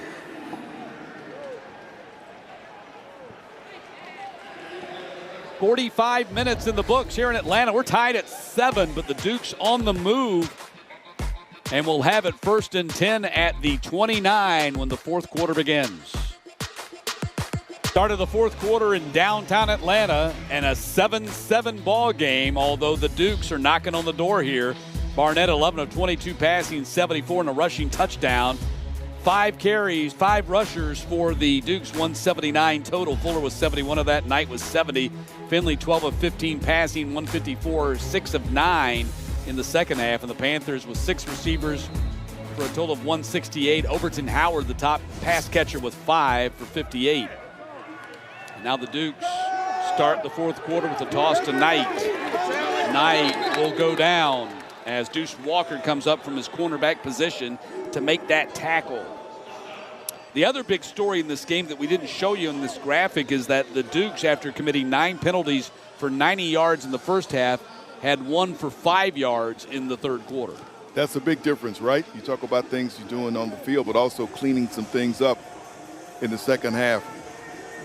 That's 7 consecutive running plays for the Dukes on this drive.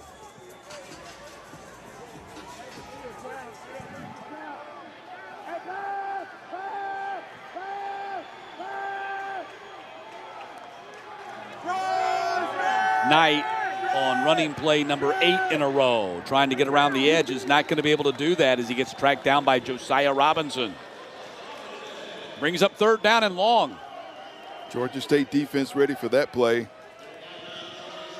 Strung that one all the way out. And Robinson coming up to make the stop. This is another big time-consuming drive for the Dukes. It started at the 4:23 mark. So it's now over 5.5, now approaching 6 minutes long. 3rd down and 9.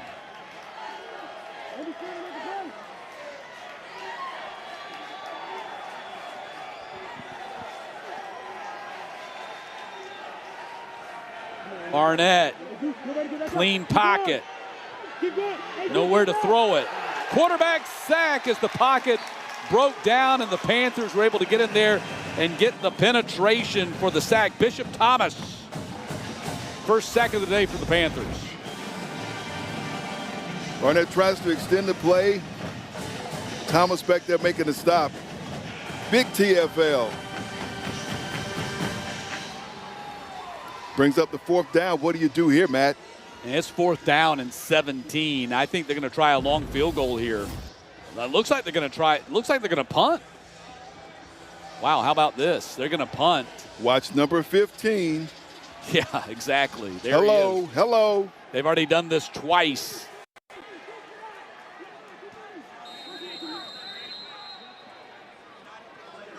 They take a delay of game here. 5-yard penalty. 4th strategic delay of game to back it up 5 yards and give Ray more room to try to pin the Panthers inside the 10-yard line.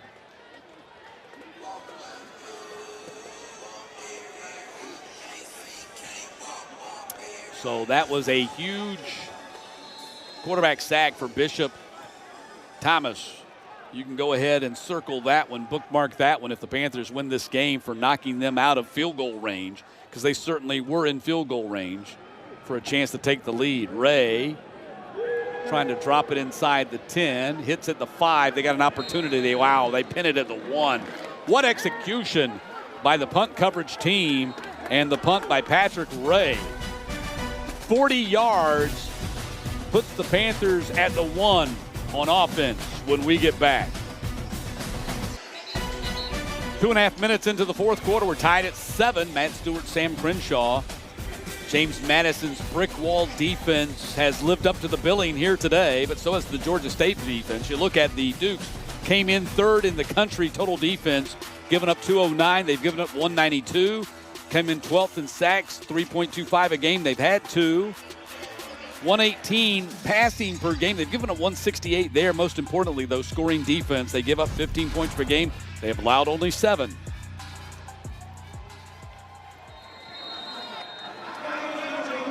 So it's 1st and 10 for the Panthers from their own 1-yard line.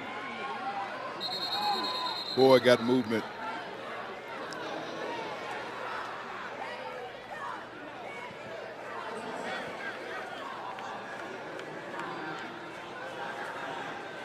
Correction, half the distance to the goal line. I was getting ready to say First it can't down. be a 5-yard penalty because 5 yards would be in the end zone, so it's a half-yard penalty here on the Panthers.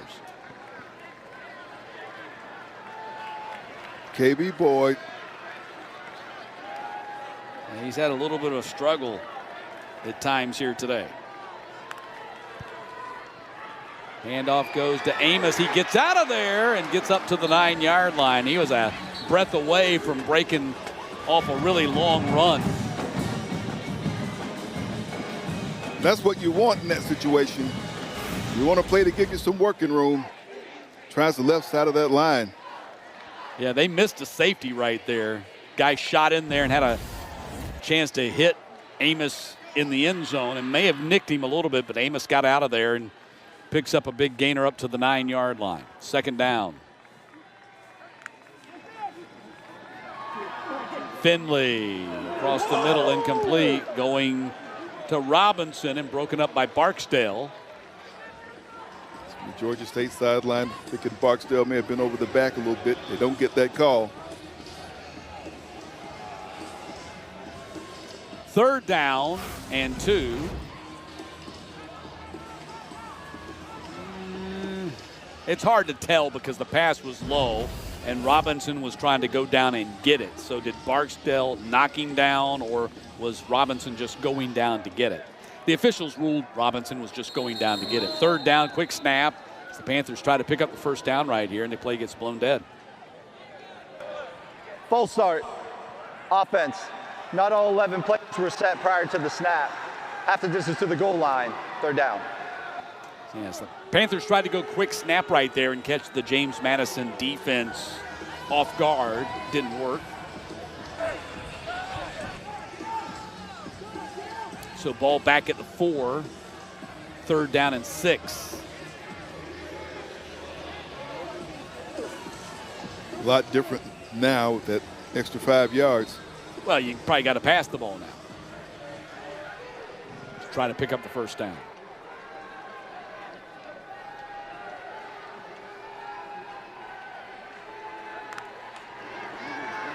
Heavy rush. Finley steps up, gets it out of there, and dropped by Blackburn. Had it in his hands, and he hears it from the Duke sideline as he dropped the ball right in front of them.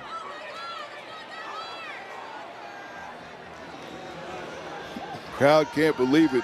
Finley read it just right and put it on the money. Blackburn couldn't haul it in. That's a big missed opportunity for the Panthers right there. Punt by Chanley. Going to be fielded at the 49. Return opportunity for Knight. Great return for Knight. Inside the 35, inside the 30. And the Dukes have it right back, even better than they had it before. 45-yard punt, but again, a nice return. The Dukes have gotten a lot of return yards on these punts here today. That's a 21-yard return.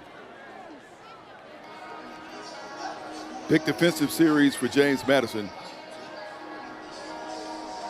Of course, the drop by Blackburn was big, but also the defense showed up. And now they go back on offense. An opportunity to play and take the lead in this game. Yeah, 1st and 10. Panthers unable to move it out of their own end, surrender the field position to the Dukes, and now they got a great opportunity right here,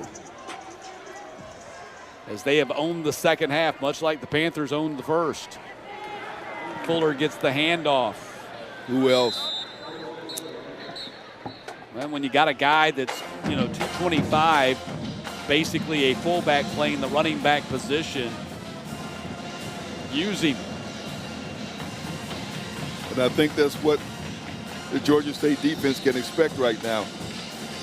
A steady diet of Jordan Fuller. Of course, you can keep doing that and then finally go up top, hit them on a play action. Don't know that they'll do that here. No, Fuller just going to get it again, and a gaping hole in the defense all the way down inside the 15, and Fuller on his feet all the way down to the 9. What a run by Fuller right there, 15 yards. Watch 23, follows his block, twisting, spinning, keeping the legs going. So first and goal to go for the Dukes as they try to take their first lead of the game. Fuller again, this time he gets wrapped up right away. Josiah Robinson was right there to make the tackle.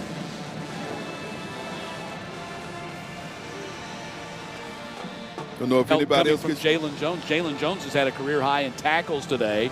He teamed up with Robinson on that play. Look at Jones. Yeah, that's 9 tackles now for Jones. Robinson has 10. Jordan Fuller's out. Wayne Knight returns. Takes the direct snap, and Fuller going to run it inside the 5. Touchdown, James Madison. Direct snap to Knight.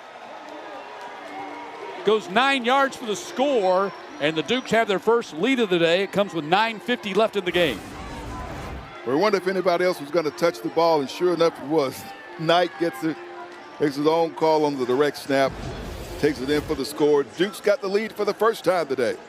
Nice wrinkle there by Dean Kennedy, the OC, and Suarez on to try to make it a 7-point lead.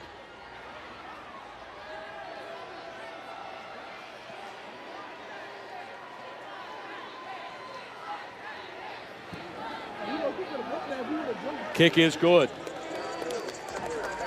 First time today, Bob Chesney's James Madison Dukes take the lead. 14-7 as the Dukes try to avoid an upset here in Atlanta today. Dukes leading now 14-7 with under 10 minutes to play in regulation. Put together a 28-yard touchdown drive on 4 plays, and that drive was actually set up, if you go back a little bit, by the 40-yard punt by Ray that pinned the Panthers deep at the 1-yard line. Absolutely. That was really the start of it all.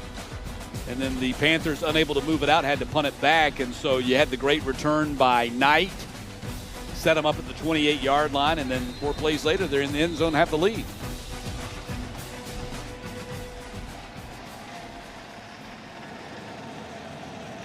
And Rosa set to kick off. See if the Panthers can respond offensively. They have not scored since the first quarter. Kick return from the goal line, just inside it. Payton trying to get to the outside, going to get stuck before he can get to the 20.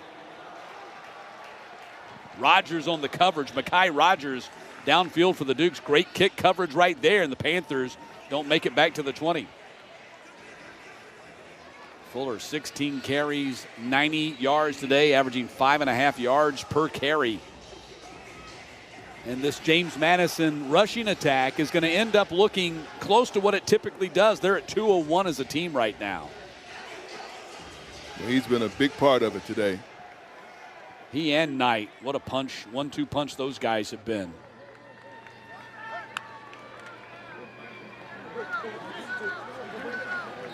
Panthers, meantime, having a hard time running the ball. Only 32 yards rushing for Georgia State today. Ironically, and that was Branson Robinson, his first carry of the day. Ironically, the Panthers' best rushing game of the season came in their 63-7 loss at Ole Miss. Came away from that, and that was one of the bright spots from that loss. Yeah, they were thinking, well, our rushing attack's going to be better this year, but it has not come close to living up to that night in any of the previous games. So 2nd down and 10.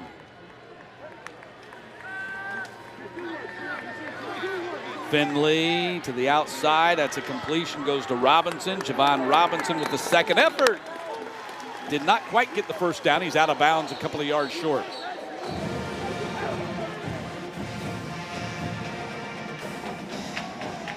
Nice catch and yards after the catch. Robinson fighting for those yards, but still you got 3rd down here, and this is a big play.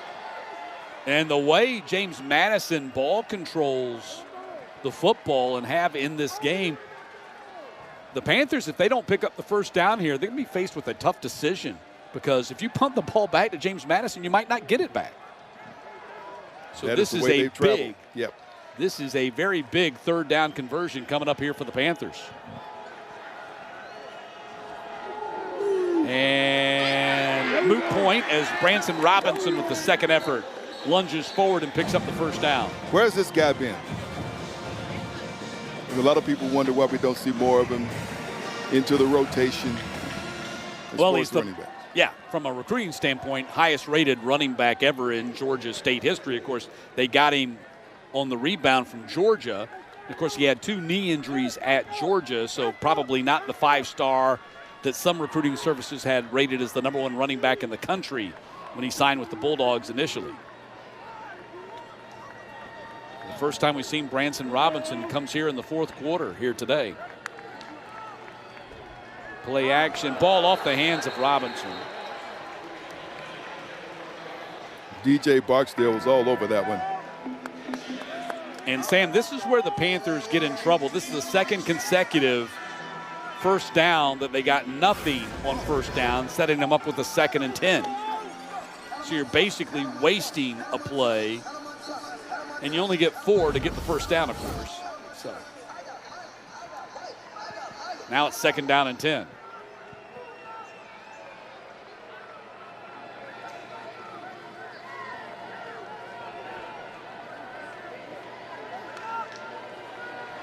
Again, a sidearm pass out here to Robinson. Robinson gets tripped up by his offensive lineman. McCrimmon was out there to block for him. I think he tripped over McCrimmon. Friendly fire.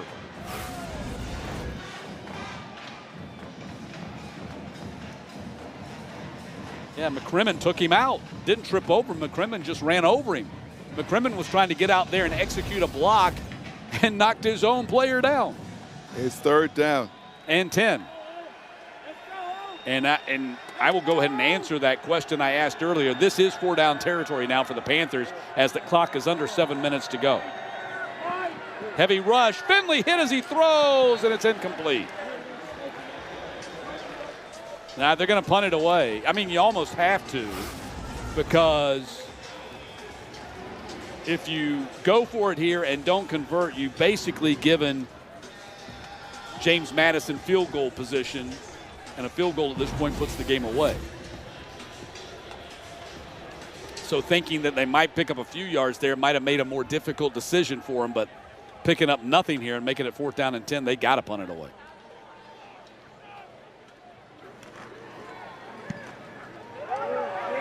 High spiral sends Knight all the way back inside the 20, and he's going to be tackled right away. Good punt coverage by the Panthers on that one. Their best punt coverage of the day as McCrary makes the tackle. But now the Panthers got to get a stop on defense. The Dukes go back on offense when we get back. Back in Atlanta. That does not look like fun. It's fun to watch, not fun to do. And we're down to 6:32 to play here. Big stories for James Madison here in the second half, Wayne. Oh, sorry, Sam. I work with Wayne on Friday night. Yeah, you do. Fuller's got 77 yards rushing here in the second half after 13 in the first, and only 1 penalty for the Dukes here in the second half after 90 yards in penalties in the first half. Amazing the difference it makes when you clean things up. And that's something we saw that was just not typical for James Madison team in the first half. Look at these numbers. That tells the story right there. And now the Dukes on offense, can they drain the rest of the clock here? They'll try to do that right here as they go handoff on the very first snap, and the Panthers are there to meet the challenge. Thomas in on that tackle, along with Flournoy. Big Flournoy. There's Jartavius. 6'1", 324. I think he likes eating here in Atlanta. Yeah, he does. 2nd down and 10. He's been a nice addition, a freshman. It's rare that a freshman's able to break in and play as much as he has been able to play on that defensive line, but you can see he's got the body for it at that nose position. So 2nd down and 10.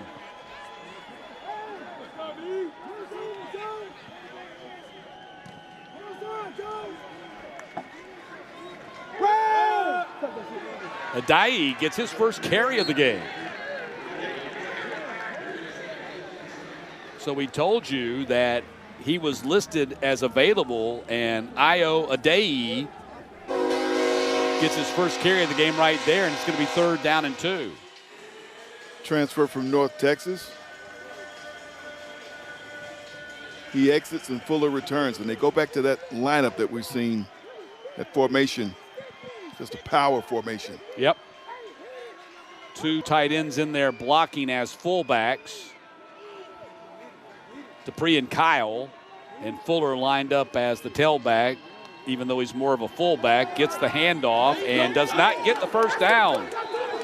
So the Panthers, that was Flournoy. How about again? Big 99 breaking up the play right there. Big fella. And now James Madison's probably going to have to punt it away right here. Once again, we talk about how high they are on him and the expectations for him going forward. Woo! Look at this now. That's like he's wrestling with his kid brother right there. Just threw him around like a rag doll. And a big defensive play by the Panthers. They're going to get the ball back around the 4-minute mark.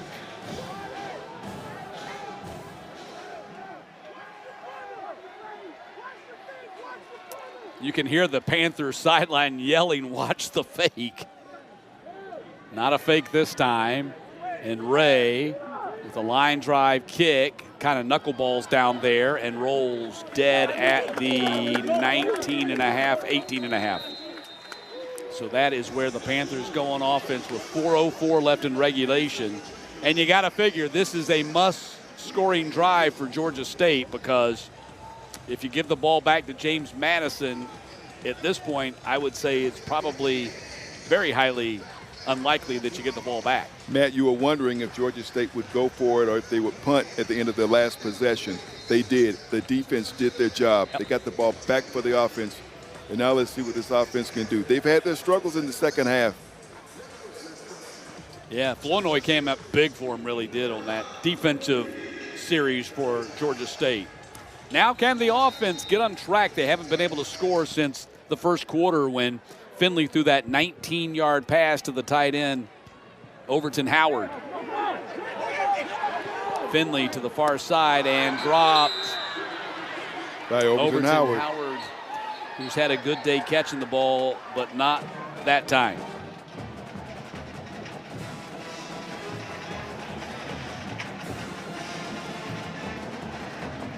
Had a very productive day.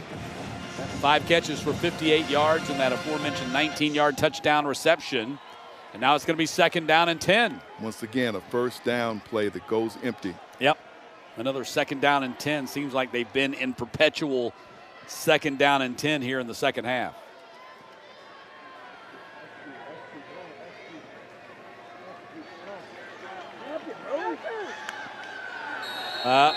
Movement for the Panthers. Play clock was about to run down, too. Duffus, who's back in there, who went to the injury False tent start. earlier. Offense, number 56, 5-yard penalty, 2nd down. So Duffus commits the penalty. Now it's going to be 2nd and 15.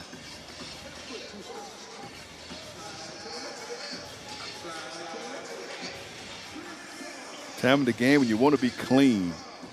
You know, this is what you want.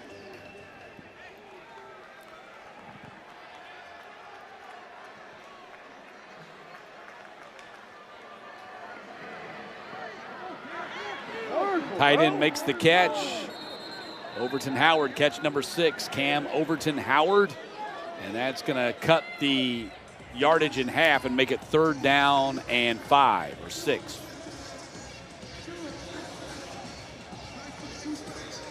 Right back up on the line here. Got to convert here or you're going to have to go for it on 4th down. Finley, blitz coming up the middle. Got it out of there and a 1st down. Goes to Robinson up to the 39-yard line.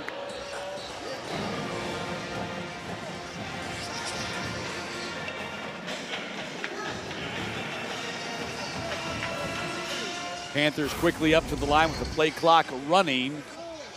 It's going to go under 3 by the time they snap it again. Panthers moved again. False start. Offense, number 69, 5-yard penalty, 1st down. Yeah, McCrimmon, that right side of the offensive line for the Panthers today has been heavily penalized. And those are the things that really have to eat away at Dale McGee. You've had a week off to refresh and then refocus, try to wipe away some of the penalties and miscues, some of the self-inflicted things that happens with your team to hold you back. So 1st and 15, ball back at the 34.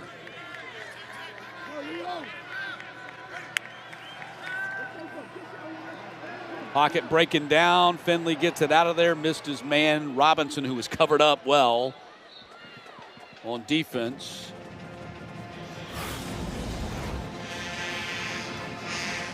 See the pressure coming. And then Flo had him covered up. Target wasn't open anyway, so now it's going to be 2nd down and 15. 2:39 on the clock. Panthers have 2 timeouts plus the 2-minute timeout to work with here.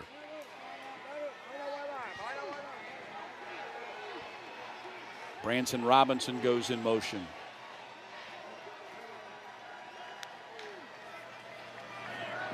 Looking back for a screen, goes to Overton. Howard gets submarined. What a tackle by the safety, Tyler Brown.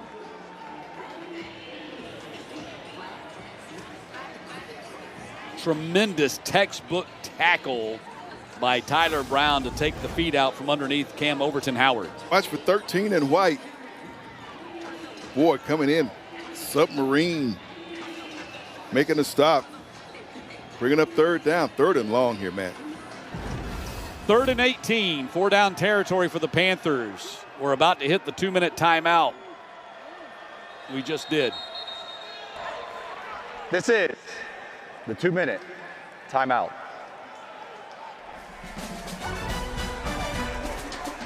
Time running out on the Panthers. Can the Dukes hold on for the victory? 2 minutes to go. Coming back for the home stretch. Nothing at halftime. The Dukes have taken over here in the second half. Barnett rushing in from a half-yard out to get the Dukes on the board and tie the game. And then nice run here by Knight on the Wildcat. And they have the lead 14-7 now. 3rd and 18 for the Panthers coming out of the 2-minute timeout. They're running out of time. And now a false start on the Panthers again. Offense, number 58. 5-yard penalty, 3rd down. This time it was Darrell Bailey, the left tackle. Just so many little nitpicky penalties here.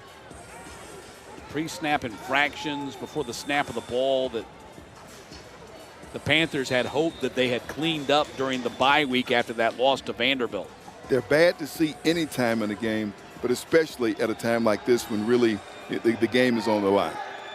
So now 3rd and 23. Panthers have to get to at least the 49. Ball goes to Robinson, trying to set it up out there here on the edge. And Robinson, wow, he took a big hit at the 36-yard line as Barksdale and Eaglin brought the lumber. And it's going to be 4th down. Well, you're not going to kick this away now, not with less than 2 minutes to go in the game. You got to try to dial up something. Wow. So now 4th down, 13 to go. Ball sitting on the 36, got to get to the 49. Game on the line right here.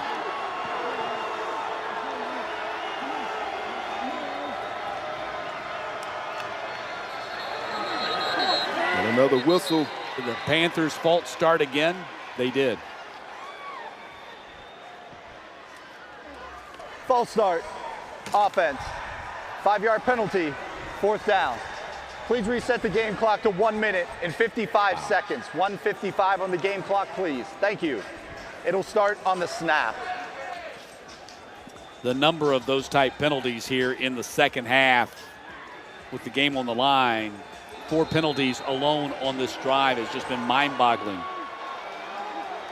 4th and 18. Finley, rush, throw, dumps it off here to Robinson. He gets tackled in the open field, and that might do it. Elijah Culp. And the ball goes over on downs with 1:49 to play. And the Panthers have only 2 timeouts remaining. Elijah Culp coming up with a big solo stop. Pass out there to Robinson, nowhere to go. Culp with the big solo stop. Number 2, we see you.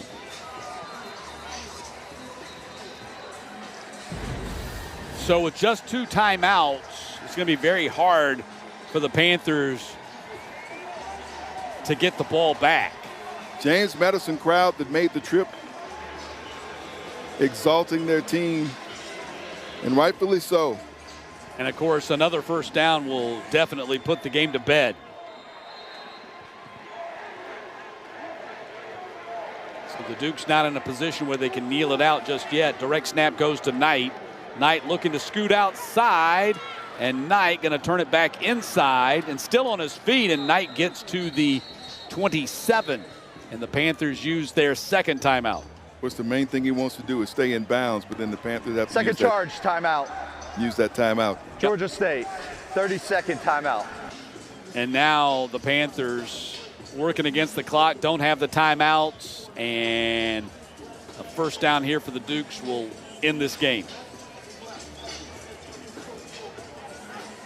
James Madison has really come back strong here in the second half, and next week, noon on ESPN, playing host to the Louisiana Raging Cajuns, who came up with a big win last week against Marshall in double overtime.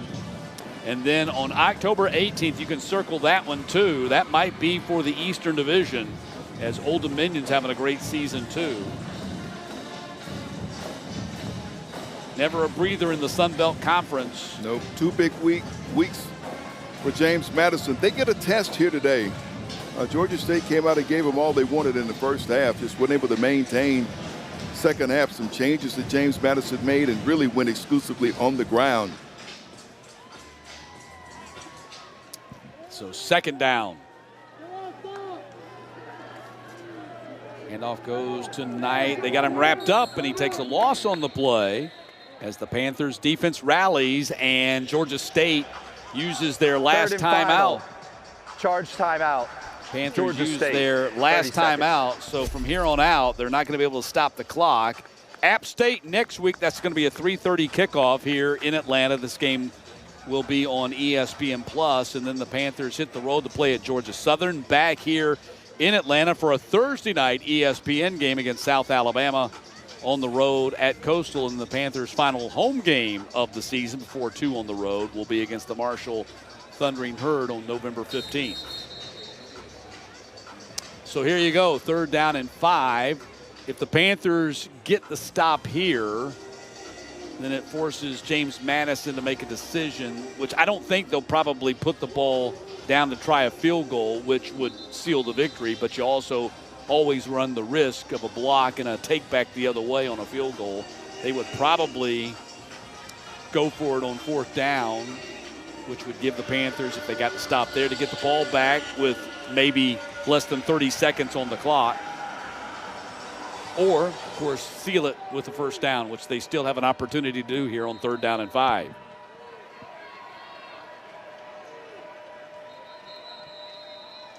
And now James Madison uses first charge timeout. Their second timeout, or James first Madison, timeout, leaves them 30 with seconds. 2.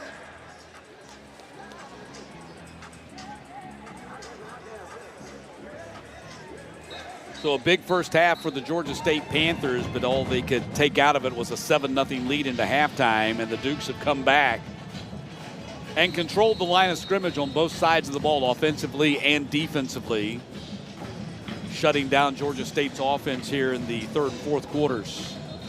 And the Dukes are now 94 seconds away from being 4-1 on the season and 2-0 in the conference. We talked about someone up at the very top of the broadcast that was essential for Georgia State to be able to move offensively through the ground. We talked about Ted Hurst. Yep. Disappeared in the second half. Now many targets for him in the second half of the game. And we talked about how important that was for the ground game. He disappeared because James Madison made him disappear. He ends up with right now 60 yards receiving. 52 came on one play. So 3rd down and 5. Handoff goes to Fuller. Fuller's second effort gets down inside the 25, or right there on the 25, and now it's going to be 4th down, and the Panthers cannot stop the clock. Well, he hadn't stopped. Fuller's still running hard. And he's slow getting up after that play. Let's see. They're trying to spot the ball. They haven't spotted Officials the ball timeout yet. for an injury player of the offense. This play is eligible for a potential 10-second subtraction. Georgia State has elected to decline the 10-second subtraction. It's 4th down. Yeah, Panthers are going to decline that because they want time on the clock, not subtracted from the clock. So it looks like, I think it's Joseph Simmons, their left tackle. Looks like he's favoring his arm a little bit. So what that injury did for the Panthers was stop the clock at 1:25. Update you on the scoreboard real quick. Look at that, Oregon State and App State tied at 27. That's late in the game there. Mountaineers will be here next Saturday. Northwestern laid it on ULM. Texas State and Arkansas State tied at 10 as they're heading to the 4th quarter. Old Dominion's already jumped out to a 10-0 lead on Coastal in the 1st quarter. South Alabama and Troy will kick off in about 23 minutes.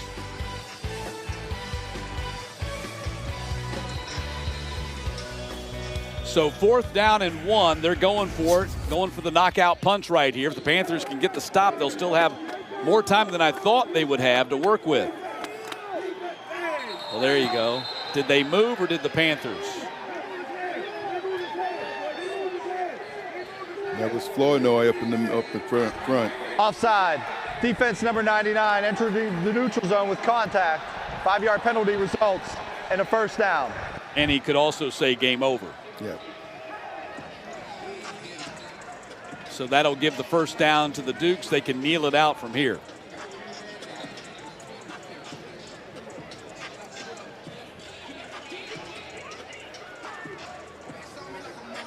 Yeah, you can see it all over Dale McGee's face. Yeah, he will not be happy with all the penalties they've had at the line of scrimmage, preventable things that they did not prevent from happening. And Barnett's going to take a knee. And James Madison's going to win this game, and they break out into a little shoving match there. Little unpleasantries. It's been that kind of game. That happens when a team gets beat.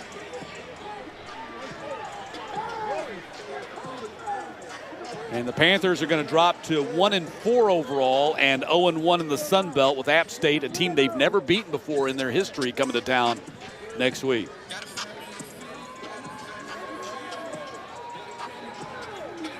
Probably not the game that Dukes fans thought it would be, but Bob Chesney told his team all week long that this Georgia State team was better than their 1-3 record might indicate.